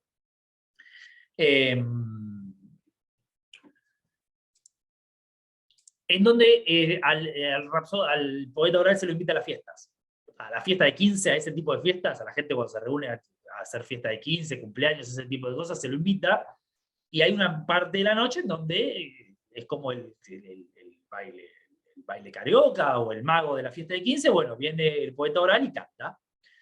Y por supuesto tiene que, a un tiempo que se preacuerda con el encargado de la fiesta, y le dice, bueno, tenés que contar media hora para contar la historia. Y el poeta ya previamente tiene que ajustarse a ese tiempo que le dan de media hora, porque no puede quedar la historia a la mitad. Ahí lo echan. Si queda la historia a la mitad no vuelve nunca más, no lo recomiendan a nadie. Entonces tiene que adaptar la historia. Quizás ustedes saben que una de las grandes teorías en términos de cómo la Ilíada llegó a ser... Bueno, esto de hecho, antes de llegar a eso, digamos, una de las teorías que Parry desarrolló en términos de cómo la Ilíada y la Odisea llegaron a ser el tamaño que son, la hizo en base a una analogía con su propia experiencia con Avdov Vedovich, Vedovich, me parece que es, nunca me puedo acordar el nombre, que es uno de los Rapsodas, uno de los Guslari con los que trabajó, que básicamente le dijo, bueno, dictame el texto más largo que puedas. y le estaba diciendo, y todo el tiempo mientras Abdo iba cantando, él decía, pero agrandá, seguí, y Abdo decía, bueno, ok, y seguía agrandando y terminó siendo una cosa de 13.000 versos, cuando el promedio de lo que le había registrado estaba en 5.000, 6.000, una cosa así. Entonces el Rapsoda, el poeta oral, tiene esta capacidad de expandir y contraer, que, como digo, puede estar influenciada o está influenciada necesariamente por un factor externo, que es cuánto tiempo le dan para efectivamente cantar, pero mucho más importante que eso, es una estrategia para enriquecer la historia. Y acá es la pregunta, volvemos al tema de las elecciones, ¿qué expande y qué contrae? Porque donde está la habilidad es, bueno, ¿en dónde me detengo? ¿Dónde pongo la cámara lenta? ¿Dónde hago una cámara lenta? ¿Vieron 300? Vieron que en 300, la película 300, es todo cámara lenta. Digamos, todo lo que pasa es cámara lenta. No, nunca, es como hablan dos personajes, y se alejan los dos personajes y se alejan en cámara lenta. ¿Por qué? ¿Por qué no? Bueno, es un mal ejercicio, es un mal modo de expandir. Justamente lo que uno hace, digamos, lo que marca la habilidad en términos de cómo contar una historia es dónde me detengo y dónde no me detengo. Y acá piensen, insisto, en términos de un director de cine, digo, un guión puede decir Aquiles arroja la lanza a Héctor. Ok, pero eso se puede hacer de muchas maneras. Eso se puede hacer ¡fuc! Y le arrojó la lanza. Eso se puede hacer en cámara lenta, marcando el arrojado de la lanza. Eso se puede hacer no solo en cámara lenta, marcando el arrojado de la lanza, sino como... Me colgué. Supongo que me están viendo, ¿no? Sí, me están viendo. Bien. Marcando antes de que arroje la lanza, frenar, y se queda frenado Aquiles y lo muestro y hago una gran panorámica de Aquiles a punto de arrojar la lanza y me quedo ahí mirando a Aquiles. Y por supuesto después puedo, digamos, simplemente arrojo la lanza, o puedo hacer que arroje la lanza y hago como un primer plano desde la perspectiva de la lanza, y mientras la lanza va, y de hecho esto es exactamente lo que vamos a ver qué pasa en algunos casos. Entonces, ese proceso de expansión y de contracción no es un proceso de expansión y de contracción de simplemente añado versos. Porque donde yo me detengo, estoy diciendo a la audiencia, presten atención a esto es importante. Y no es simplemente un dato del tipo, como es claro, en el caso de Leónidas en 300, el momento donde Leónidas en 300 hiere a Jerjes, hiere a Jerjes, está extendidísimo porque es el momento clave de la película. Básicamente es la victoria. La victoria de los espartanos es el momento donde Leónidas hiere a Jerjes, porque simbólicamente es la muestra de que el imperio persa es... está muy bien esas cosas de 300, no está toda muy bien, pero esas partes están buenas.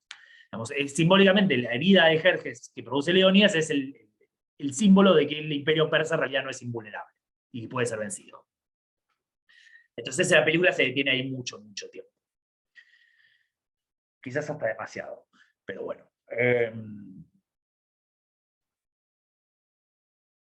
Entonces, cuando yo dirijo la atención de la audiencia a algo, no es solamente una cuestión de decirles esto es importante. Sí, les estoy diciendo esto es importante, pero también la audiencia tiene que entender por qué eso es importante. La audiencia no puede simplemente decir, bueno, ok, esto es importante. No, digo, la audiencia tiene que poder entender por qué eso es importante. Porque si simplemente me detengo 200 versos en el escudo de Aquiles, digo, ¿por qué estás teniéndote 200 versos en el escudo de Aquiles? ¿Qué me importa que el escudo de Aquiles tuviera un dibujito de un par de personas en un juicio? Aquí no tiene ningún impacto en la trama. O sea, no pasa nada. Están las dos personas en un juicio y eso no tiene ningún impacto en la trama. Si fuera cualquier otra cosa en dibujo, sería lo mismo. Y sin embargo, es uno de los pasajes más famosos de toda Ilíada. ¿Por qué? Porque independientemente de que tenga impacto en la trama, la audiencia entiende por qué ese escudo es importante. Y por qué lo que está dibujado en ese escudo es importante. Por qué lo que está dibujado en ese escudo simboliza algo, no es simplemente decorativo. Porque no da lo mismo que sea un juicio entre dos personas que cualquier otra cosa. Entonces, vamos a hablar de dos ejemplos, y acá los voy a hablar medio en abstracto, y después voy a poner un ejemplo más puntual, pero esto de expandir y encontrar lo vamos a estar viendo todo el tiempo, por eso también es el primer tema que hablo. ¿Qué son la Aristeia de Diomedes y el duelo entre Ajax y Héctor? La Aristeia de Diomedes y el duelo entre Ajax y Héctor son dos eventos de la guerra de Troya que de hecho no tienen nada que ver con la ira de Aquiles. Dicho mal y pronto, ¿no? Porque en realidad la Aristeia de Diomedes se suele interpretar que es posible porque Aquiles está retirado del campo de batalla. Por supuesto es perfectamente viable independientemente de eso, pero es de interpretación general y no hay ninguna razón para cuestionarla, porque la verdad que es bastante verosímil.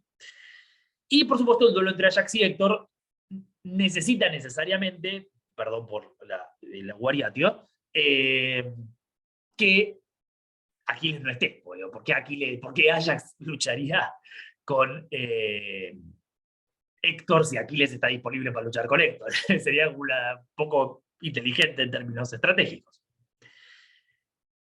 Pero ambos eventos ocupan un choclo del poema. La Aristeia de Diomedes ocupa virtualmente no, todo el canto quinto y una parte importante del canto sexto. De hecho, es probablemente una de las partes, me atrevería a decir, fuera de la Aristeia de Aquiles, si incluimos la muerte de Héctor en la Aristeia de Aquiles, es el segmento más largo, el macroepisodio más largo de todo el poema. Si excluimos la gran batalla, pero la gran batalla en realidad es como un montón de cosas que pasaron, no es simplemente un episodio, es más un contexto. Y el duelo entre Ajax y Héctor, por supuesto, ocupa todo el canto 7, ¿no? Todo el canto 7 está destinado a eso. Ahora bien, ¿por qué introducir esto? Porque ¿qué es lo que logran estos momentos? Bueno, los dos logran, para mí, algo bastante parecido en algún punto, y es darle a la audiencia lo que quiere, al mismo tiempo atrasando lo que la audiencia está esperando que pase. Porque, ¿en dónde estamos cuando empieza la Aristeia de Diomedes? En el canto quinto, al principio del canto quinto. Bueno, acaba de empezar la batalla que nos viene haciendo esperar el poeta desde el canto 2. Nos vienen los aqueos, van a salir a la batalla al principio del canto 2. Bueno, no al principio, pero básicamente, mínimamente desde el catálogo de las naves. Es medio complicado donde ponemos el inicio de la salida de la batalla, pero vemos en el catálogo de las naves desde antes. En realidad los 100 versos anteriores al catálogo de las naves. Y en el canto 2, el catálogo y el troyano y no salen. Y en el canto 3 empiezan y se tiran unas flechitas y inmediatamente tenemos el duelo entre Paris y Menelao. Y en realidad el duelo entre Paris y Menelao, que además se interrumpe por la tejoscopía, dura el resto del canto 3 y una parte del canto cuarto. Digamos, no es el duelo ya entre Paris y Menelao, el sentido estricto, el canto cuarto, sino la herida de Menelao, pero bueno, es una consecuencia inmediata del duelo. Tenemos la epipólesis, ese momento en donde Agamenón va recorriendo las tropas, que es muy entretenido, y como decís, ya se estaban matando, ¿por qué seguís hablando con la gente? Es hora de que empiecen a pelear.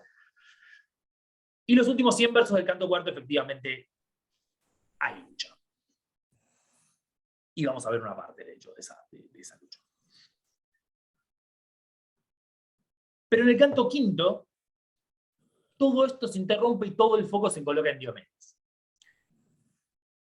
Porque de esta manera la audiencia puede tener un protagonista.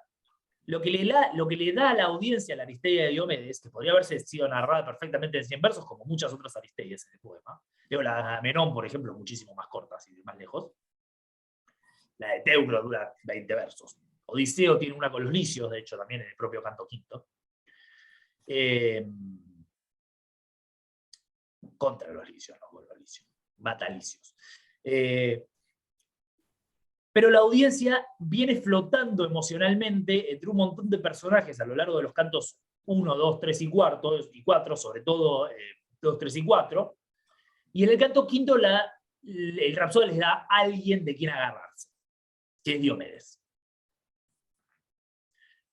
Vamos y volvemos de Diomedes, no estamos siempre con Diomedes, pero hay alguien que nos lleva a la historia, alguien que nos mantiene nuestro interés en la historia, al mismo tiempo retrasando la llegada de lo que sabemos que va a pasar, que es la victoria troyana.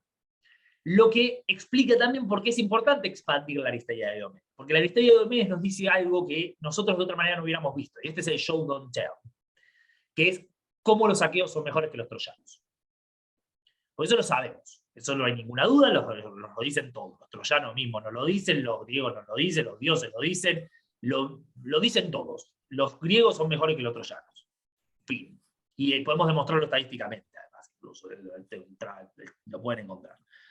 La demostración de que los griegos son mejores que los troyanos. Y cuando quiero decir los griegos, no me refiero a los griegos con Aquiles, me refiero a los griegos sin Aquiles. Son mejores que los troyanos. O sea, con Aquiles son muchos mejores, digamos. Aquiles solo es mejor que los troyanos. Pero sin Aquiles, los griegos siguen siendo mejores que los troyanos. Pero eso no lo vimos. Eso no lo vemos en ningún momento del combate. Lo vemos en el duelo entre Menelao y Paris, pero el duelo entre Menelao y Paris, digo, es Paris. No es tanto mérito ganarle a Paris.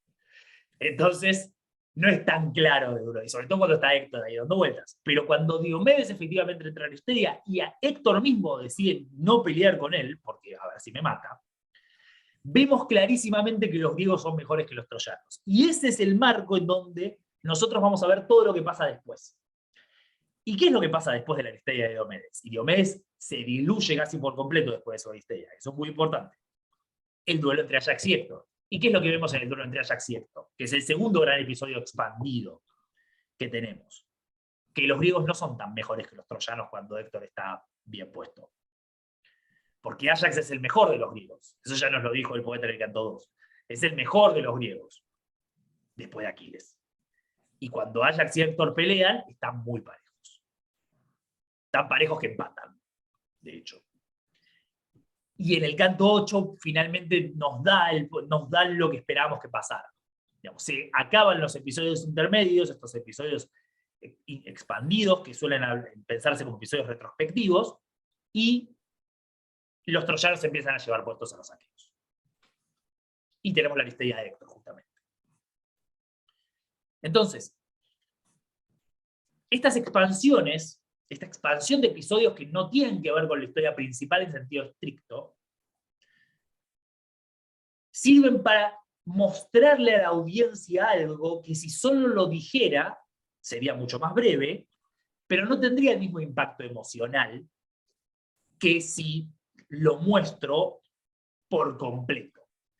La herida de Diomedes, cuando Diomedes es herido en el Canto 11, si no recuerdo mal, esa herida significa mucho más porque vimos lo que Diomedes puede hacer. Porque lo vimos durante muchos cientos de versos. Muchos cientos de versos.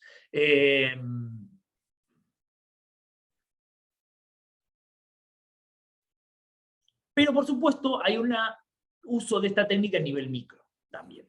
Porque así como a nivel macro el poeta decide qué episodios expandir y qué episodios contraer, y acá, perdón, yo mencioné dos ejemplos de episodios expandidos, pero hay también un montón de ejemplos de episodios que se contraen y que simplemente se pasan medio alusivamente. Digo, la Aristeia de Agamenón, por ejemplo, es un episodio que ocupa espacio, ocupa buena parte del Canto 11, pero también no está muy desarrollada. Tenemos el encuentro de Aquiles y Eneas, otro que mencioné hace un rato, también es un encuentro que no está expandido, podría haber ocupado más. La Aristeia de Odiseo que mencionaba de los licios en el Canto V. Es muy difícil, voy a confesar, es muy difícil acordarse en memoria de episodios contraídos porque justamente, ¿quién se acuerda? Son los que pasan de largo. Pero, digamos, sabemos de episodios de la Guerra de Troya que podrían haberse incluido y no se incluyen. O simplemente se menciona. De hecho, fíjense que interesantemente tenemos una pequeña evidencia que incluso episodios que ocupan bastante espacio, como la lucha junto al río, están contraídos en cierto sentido, porque en el catálogo troyano aparecen dos personajes, dos troyanos, dos caudillos troyanos que mueren en la batalla junto al río, pero que no aparecen en la batalla junto al río.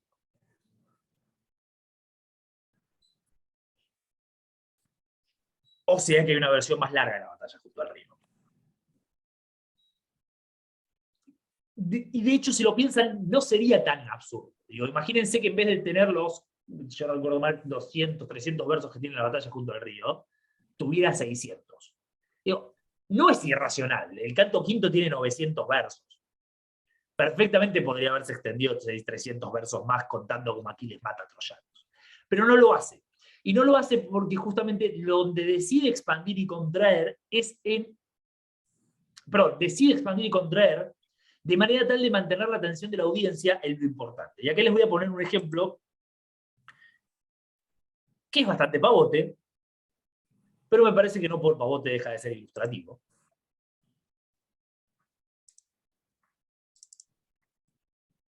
Que es, vamos al canto 3, los versos 328, 339 del canto 3. En el canto 3 ya tenemos un ejercicio de, vamos a sacar las notas, disculpen. Así se ve bien. En el canto 3 tenemos un ejercicio de expansión, que es la teijoscopía. Es una muy linda secuencia la teijoscopía, en términos de, no forma parte específica de lo que vamos a hablar, sirve para construir suspenso. La teijoscopía es un modo de suspenso que básicamente se denomina técnicamente retardación, cuando esencialmente se pone algo para que la gente espere más tiempo que pase alguna cosa. Pero forma parte de una secuencia interesante que es el catálogo de las naves teijoscopía epipólesis, que es... Marta, no sé si tienes alguna pregunta. Sí. El catálogo de las naves es el ejército griego y troyano sobre todo el ejército griego, en realidad desde la perspectiva del Rapsoda. La teijoscopía es el ejército griego desde la perspectiva de los troyanos, y la epipólesis es el ejército griego desde la perspectiva de su líder, o su comandante en jefe. Y los tres episodios, en cantos 2, 3 y 4, los tres son retardaciones que justamente nos presentan a los personajes que van a protagonizar todo el resto del poema y de la tradición, en buena medida. Pero hay, como decía, un ejemplo mucho más pavote, mucho más chiquito, y me parece mucho más efectivo, que es la colocación de las armas antes del duelo entre Paris y Menelao.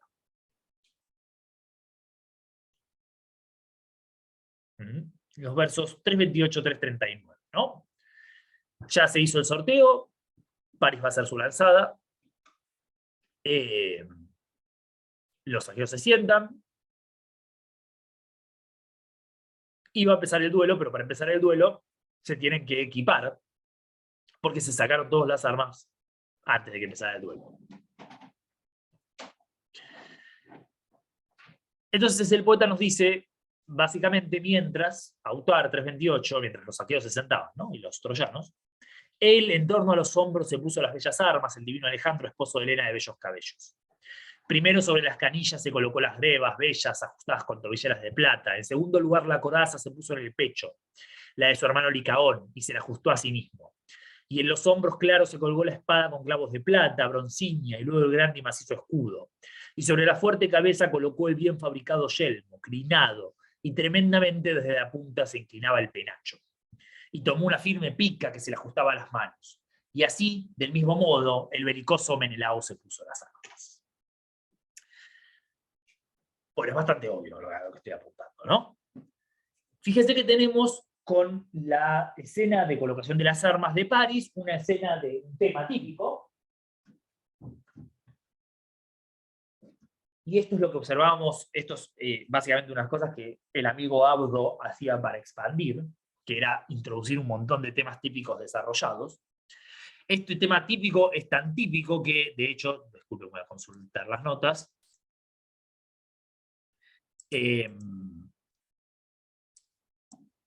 Esta escena de colocación de las armas, fíjense, comparte mucho con la escena de colocación de las armas de Patroclo, y en parte también con la de Agamenón, en el canto 11. Pero es porque es un tema típico de la poesía homérica, el tema de la colocación de las armas. Entonces, es un tema que se introduce también como fenómeno, como proceso de retardación, porque básicamente cuando alguien se está colocando las armas es cuando va a pasar algo importante, eso lo sabemos todos, digo, es la famosa escena de colocación digamos, como el superhéroe se pone su traje por primera vez, ¿no? Es eso.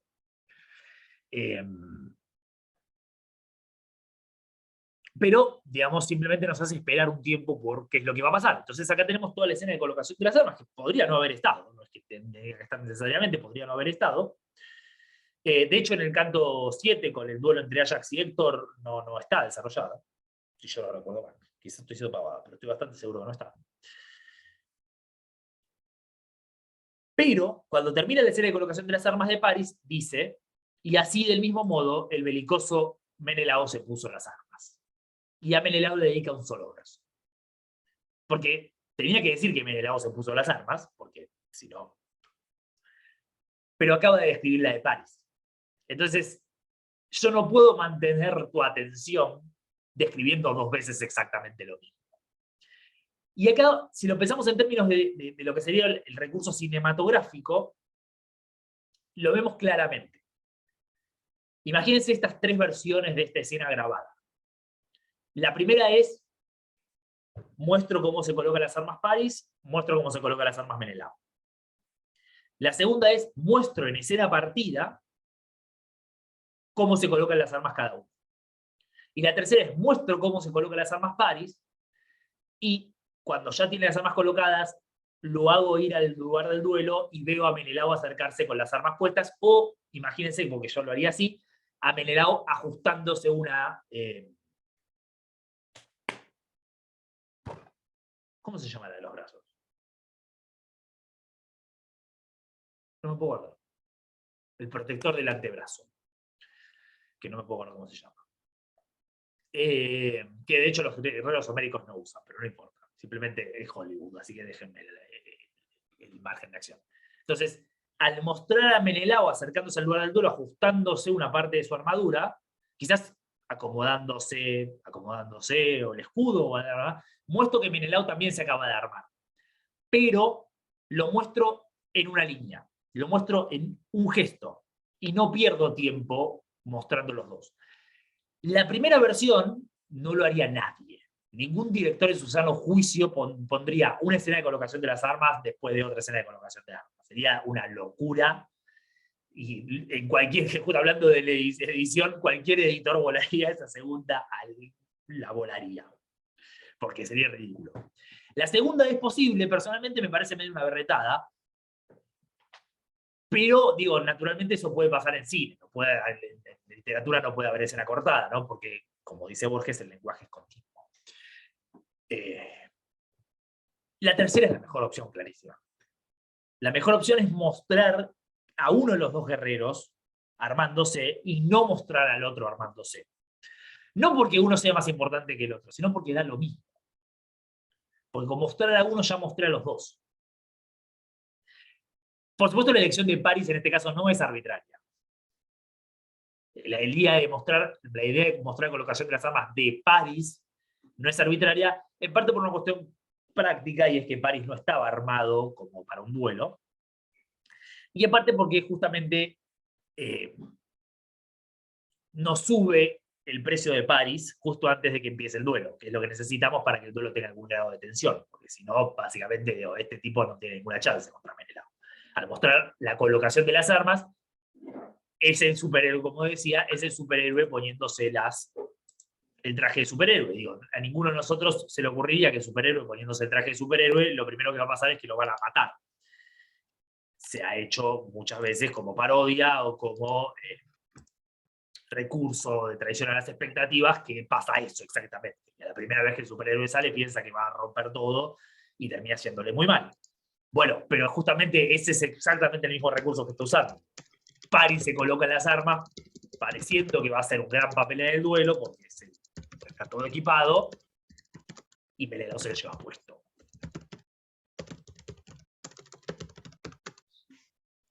Bien. ¿Alguna pregunta?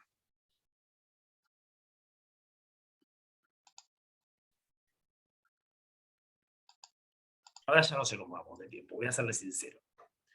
Hay un punto donde mi propio entusiasmo sobre el texto médico me traiciona y ya no sé cuánto me va a tomar hacer lo que falta. Pero viene siendo así, esta parte que ya es más o menos que yo, es más divertida, ¿no? Bueno, pasemos entonces al segundo recurso. Nunca vamos a dejar de lado el tema de la expansión y la contracción, porque todo es expansión y contracción. Pero, Guillermo levantó la mano. Decime, Guillermo. ¿Qué tal, Alejandro? Muchas Bueno, gracias. Guillermo. Perdón que estoy sin cámara. Una consulta, porque yo no soy homerista para nada, así que casi de curioso. Un caso de contracción extremo podría ser la presentación de Protesilaos de contracción extremo, el de Protesilaos, es decir, presentarlo ya muerto, Sí. ¿no? Eso porque es como un caso raro, ¿no? Que incluso después Catulo del poema 68 se queja un poco de eso, ¿no? De por qué no se habló más de Protesilaos. De hecho, es un muy buen ejemplo, porque efectivamente el contexto donde Protesilao aparece hace un contexto que no se presta mucho a la expansión, básicamente porque es el catálogo de las naves.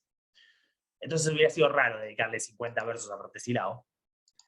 Pero sí es cierto que es un ejemplo de algo que no sé, que simplemente se menciona, que Protesilao fue muerto, y de hecho no se necesitaba llegar a 50 versos para. Podría haber dedicado 2 o 3. Podría haber dedicado 2 o 3 a decir quién lo mató. De hecho, uno de los grandes temas que tenemos ahí con Protesilao es que no se nos dice quién lo mató. Entonces no sabemos muy bien qué versión estaba pensando el poeta. Claro, Sí, en todo es un ejemplo caso, sí, en todo caso eso da lugar para que otro rapsoda pueda, en ocasión donde Protesilao sea un personaje más apetecible al relato a la performance, ¿no es cierto? Desplegarlo si su auditorio así lo requiriese.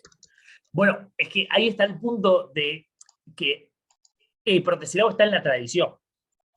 O sea, lo que nosotros sabemos a partir del catálogo de las naves es que Protesilao y la muerte de Protesilao estaban en la tradición. O sea que hay un canto rapsódico sobre Protesilao.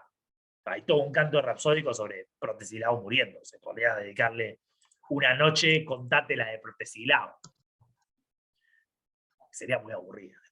Podría haber sido. Quizás los familiares de Protesilao les gustaba mucho la historia de cómo Protesilao lo mató Héctor a los 10 minutos de que pisó Troya. Pero claramente sí, digo, ahí está el punto de, digamos, el modelo alusivo es también un modelo de expansión, de elegir qué expandir y qué contraer. Hay alguien que tiene prendido el micrófono y se escucha el tecleo de las teclas.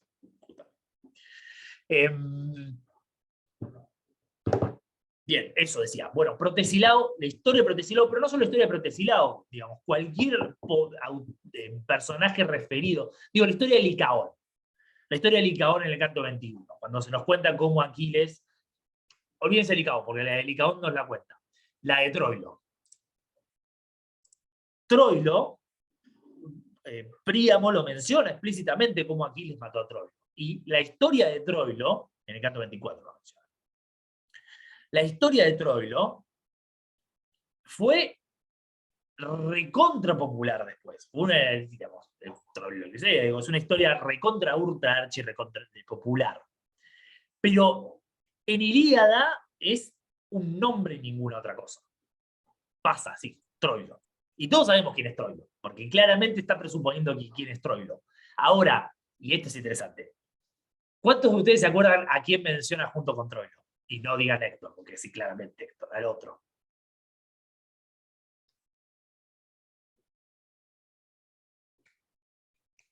Es el difícil, es la figurita difícil el otro.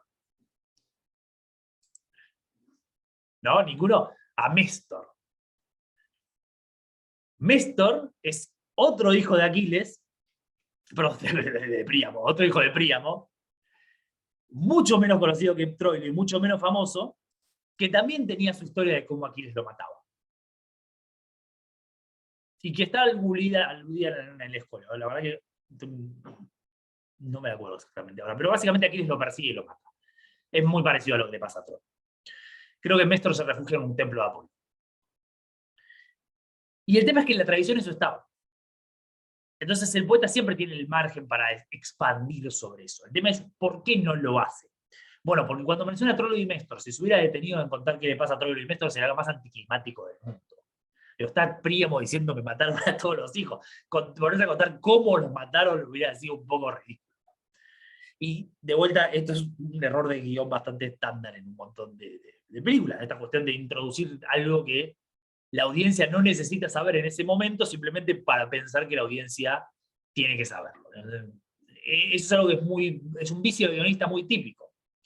Porque, digo, a ver, yo sé esto, pero la audiencia no. Entonces tengo que hacer que un personaje lo cuente. Con un narrador en tercera persona es más sencillo, porque un narrador en tercera persona puede decirlo. Pero es el mismo error. yo argumentaría. Es un poco más complicado en el caso del narrador omnisciente en tercera persona, en una novela, pero claramente en un guión, poner un personaje a contar una historia que el personaje sabe, no tiene sentido. Y este es el error 01, ya te dejo, Alicia. Este es el error 01 de la introducción del diálogo expositivo en cine, en televisión, que es, en la vida real los seres humanos no decimos cosas que sabemos que la otra persona sabe. El lenguaje es eficiente, el lenguaje es relevante. Entonces, cuando hago hablar a un personaje, ese personaje no puede agregar datos que no tienen sentido en el contexto.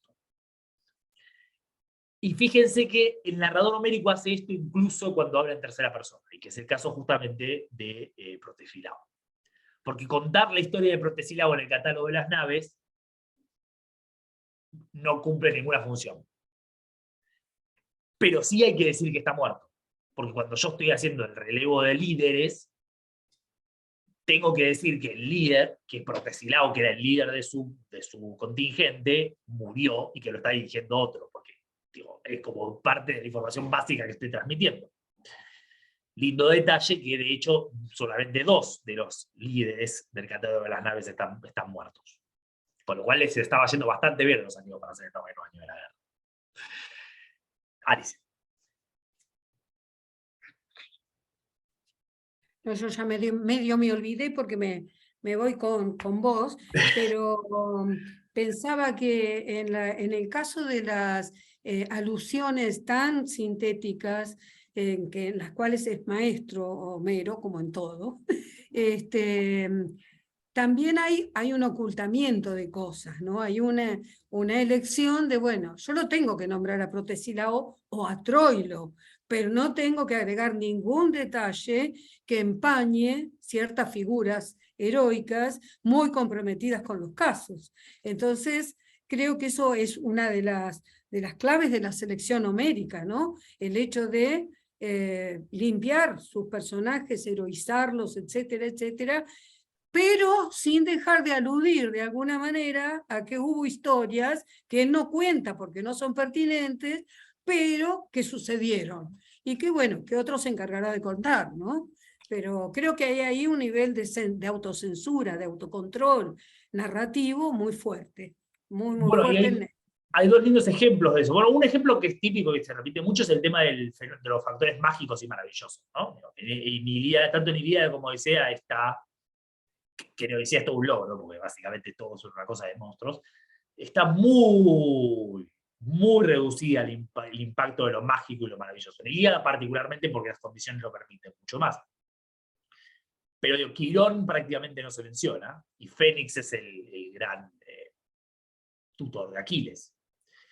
Y una historia interesante que no se menciona, pero que todos los neoanalistas se han matado diciendo que está aludida 800 millones de veces, es la muerte de Antíloco.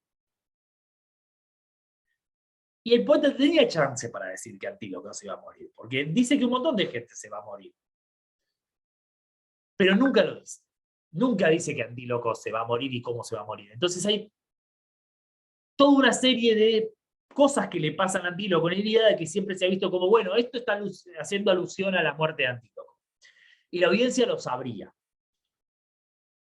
Por supuesto, algunas de estas son como discutibles en el mejor de los casos. Si cada vez que aparece Antíloco se está haciendo alusión a la muerte de Antíloco, digo, entramos en el terreno de lo ridículo. Antíloco lo único que hizo es morirse. No, bueno, paremos un poco. Pero hay casos donde es clarísimo. Hay casos donde es transparente y hay casos en donde además eso se usa de manera muy inteligente y muy irónica. Hay una serie de ironías en el canto 23, sobre todo, que tienen que ver justamente con la relación entre Antíloco y Aquiles, y entre Antíloco y Néstor,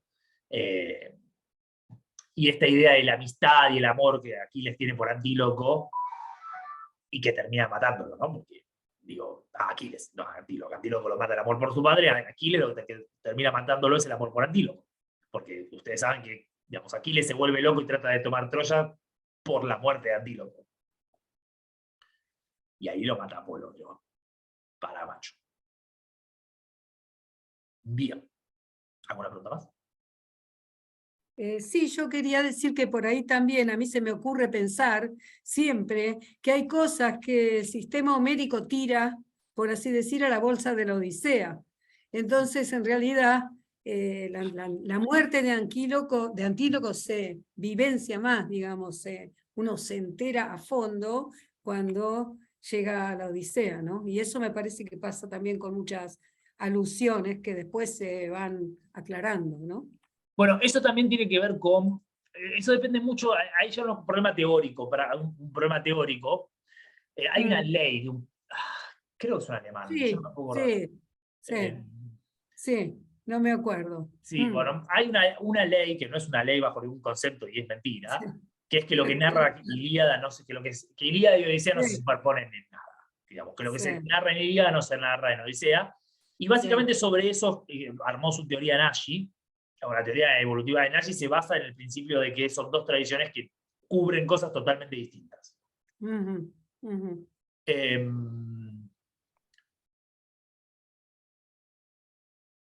Pero el problema ahí es que volvemos al punto, digo, ¿eso es así por una cuestión de contexto o es así por diseño? Y eso depende mucho de cómo hubieran surgido estas historias, porque también hay un principio que para mí es interesante porque, digamos, siempre estamos presuponiendo que el rapsoda que hizo esto, hizo solamente esto. Digamos, que su trayectoria fue la Ilíada y la Odisea, y en realidad, ¿qué sabemos? Digamos, ¿cómo no tenemos la menor idea? Quizás hizo otras 14 épicas y simplemente estas fueron las dos que se conservaron. Claro. Y de hecho, y hay un trabajo muy interesante que yo siempre me acuerdo y nunca lo encuentro, porque sé que lo tengo en algún lado, pero nunca me acuerdo, ni me acuerdo de quién es, que se aplica el mismo criterio a los cantos ciprios, ¿no? O sea, toda una idea de que los cantos ciprios relatan toda la historia de la guerra de Troya hasta el comienzo de la Ilíada. Pero en realidad, tenemos bastante evidencia indirecta que los cantos ciprios narraban mucho más que eso, y que narraban cosas incluso que están en Ilíada. Porque cuando uno se pone a pensarlo, digo, es bastante obvio. Digo, acá lo dije hace un rato, ¿no? Lo que tenemos es el 0,1% de lo que sería la literatura oral épica griega de los siglos VIII a V. La idea de que, digamos, no se superponía nunca que cada poema narraba una parte distinta de la historia es completamente ridículo. Digo, no tiene ningún sentido, es no entender cómo funciona una tradición oral, básicamente, pero en general. Es básicamente el mismo principio de, creo que es la ley de Monroe, sí, gracias, Guillermo. Creo que es la ley de Monroe. Es básicamente la misma idea de pensar que las tragedias no se superpondrían entre sí. Es poco postular eso, como si tuviéramos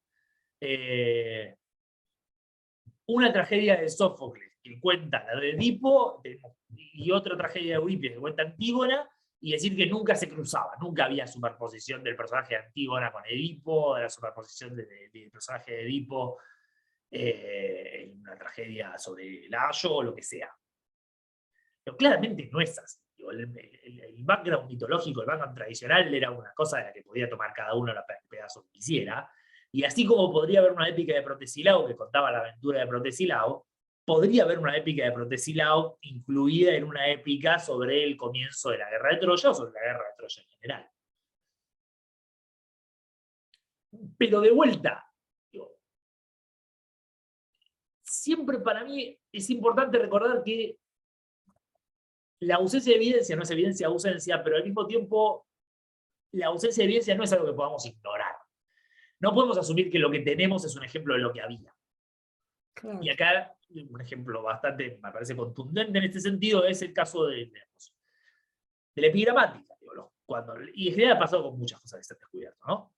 Nosotros teníamos una imagen de la epigramática griega, que era una imagen a partir de la antología palatina, y después apareció en el 2001, el papiro, fue publicado en realidad, apareció en el 99, el papiro de Posidipo, y el papiro de Posidipo nos mostró que en realidad lo que tenemos de la imagen que nosotros tenemos de la epigramática griega es un recorte. Es un recorte bastante parcial hecho por gente que estaba interesada en una serie de cosas específicas. De hecho, de hecho, sobre la tradición épica griega, tenemos evidencia de que esto es así. Porque el propio Aristóteles, cuando habla de la épica, deja bastante claro que la épica griega no era muy parecida a Homero. que el resto de lo que había, fuera de la Ilíada y la Odisea, no eran parecidos a lo que tenemos en el texto homérico. No significa que fueran peores, no, eran peores porque todo es peor, pero, digamos, independientemente, digamos, dejando de lado el hecho de que no hay nada mejor, no significa que fueran peores en términos de, bueno, una porquería. Pero ciertamente debían ser distintos. Debía haber muchas cosas distintas y muchas cosas que nosotros asumimos que en realidad es muy debatible que sean más que producto de un accidente de lo que tenemos. Entonces ya tener una cosa como la ley de Monroe y asumir que eso es algo que realmente estaba funcionando. Imagínense la cantidad de cosas que presupone en términos de práctica, performativa. Digo, la cantidad de gente que se tiene que haber puesto de acuerdo en que esos dos textos no se superpusieran para que eso funcionara. O sea, básicamente todos los rapsodas, toda la tradición tendría que haber dicho, che, estoy cantando la Odiseo, acá no puedo hablar de la muerte de Patroclo o de la muerte de Héctor. Estoy narrando la de Odiseo, entonces la muerte de Héctor no la puedo nombrar. O el episodio del canto 10, suponiendo que fuera tradicional. No puedo hablar de eso, porque estoy cantando la Odisea. Digo, estamos entrando en un terreno de teoría conspirativa ya, prácticamente, sí, para asumir una cosa así en términos de lo que sería la tradición rapsódica. Entonces, sin caer en el escepticismo pirrónico de no podemos decir nada porque no tenemos evidencia, sí hay que tener cuidado con afirmaciones del tipo, esto era así porque es así en Ilíada y Odisea. Porque ahí sí es donde estamos generalizando sobre la base de una cosa muy chiquita. Por supuesto, ustedes me dirán, siempre estamos generalizando a partir de Ilíada y Odisea, pero yo les diré no, porque cuando introducimos evidencia comparada o evidencia indirecta u otros aspectos, no estamos simplemente generalizando. Digo, cuando yo digo, por ejemplo, los rapsodas eran hombres, ustedes saben que hay quienes sostienen que Homero era mujer, y nosotros decimos los rapsodas en Grecia antigua eran hombres, no, yo no estoy simplemente generalizando de modo grifemio. Digo, estoy tomando a de modo grifemio, estoy tomando todos los testimonios posteriores que dicen que todos los rapsodas eran hombres, y estoy tomando toda la evidencia comparada en donde en prácticamente 19 de cada 20 culturas los poetas orales son hombres. Entonces, sí, podía haber una poeta oral, una rapsoda mujer, y como poder, podía. Ahora, es legítimo generalizar la afirmación de que los rapsodas en la Grecia antigua eran hombres, y decirlo. Y que pensar que si había una mujer era la excepción y un fenómeno completamente excepcional, justamente. Entonces, eso es una generalización que puedo hacer. Generalizar sobre la base del contenido, por lo que está en Ilíada y Odisea, y ahí yo me pondría un poco más duro, porque ahí está el problema. Marta decía el canon, ¿no? Hablaba del canon, ¿no? Lo que nosotros tenemos es el canon. O el grueso de lo que nosotros tenemos es el canon. Está bien, pero ¿cuándo se construyó ese canon? Porque de hecho, si hay algo que nos muestra la evidencia de la poesía épica, de la poesía cíclica, es que Ilíada y Odisea, Ilíada sobre todo, no es el canon en términos de cómo era la mitología griega. La mitología griega era mucho más afín a lo fantástico y lo mágico. Les gustaba mucho eso. El tema de las cosas mágicas y los héroes con superpoderes y los monstruos. Era muy popular, mucho más popular que la versión que tenemos en Ilíada. Entonces, si nosotros tuviéramos 20 poemas épicos del siglo VII, encontraríamos 19 en donde lo mágico está reducido como en Ilíada y uno en donde está subido, o 19 en donde lo mágico está puesto en primer plano y uno en donde lo mágico está reducido. Y la verdad es que tenemos bastante evidencia de que es lo segundo, no lo primero. Y sin embargo, Ilíada. Y sin embargo, Ilíada, y sin embargo, hay quien ha dicho que la poesía épica griega es una poesía racionalizante. Pero bueno, es por este tipo de cosas que hay que tener cuidado con la ausencia de evidencia. Y bueno, vamos a dejarlo acá. Ahora me puede hacerme alguna pregunta más igual. Y mañana ya entramos con los 3 puntos que faltan para el tema de las estrategias narrativas. ¿Alguna pregunta más? Bueno, espero que lo estén disfrutando. Hago una pregunta. ¿Qué tenés enmarcado ahí atrás que me llama la atención? Que parece... no sé, Esto es nada, no. un regalo de Gastón ¿Qué? Prada, que lo vi que está por acá. Perdón, se me enredó la cámara con la cooler. Esto es el primer folio del Güenetusá. No sé si llega a ver muy bien, ¿no? Pero bueno. Es el primer folio del Güenetusá, justamente del principal manuscrito que nos trae la Ilíada. Así que, eso. Bueno, voy a cerrar la grabación entonces. Hasta mañana.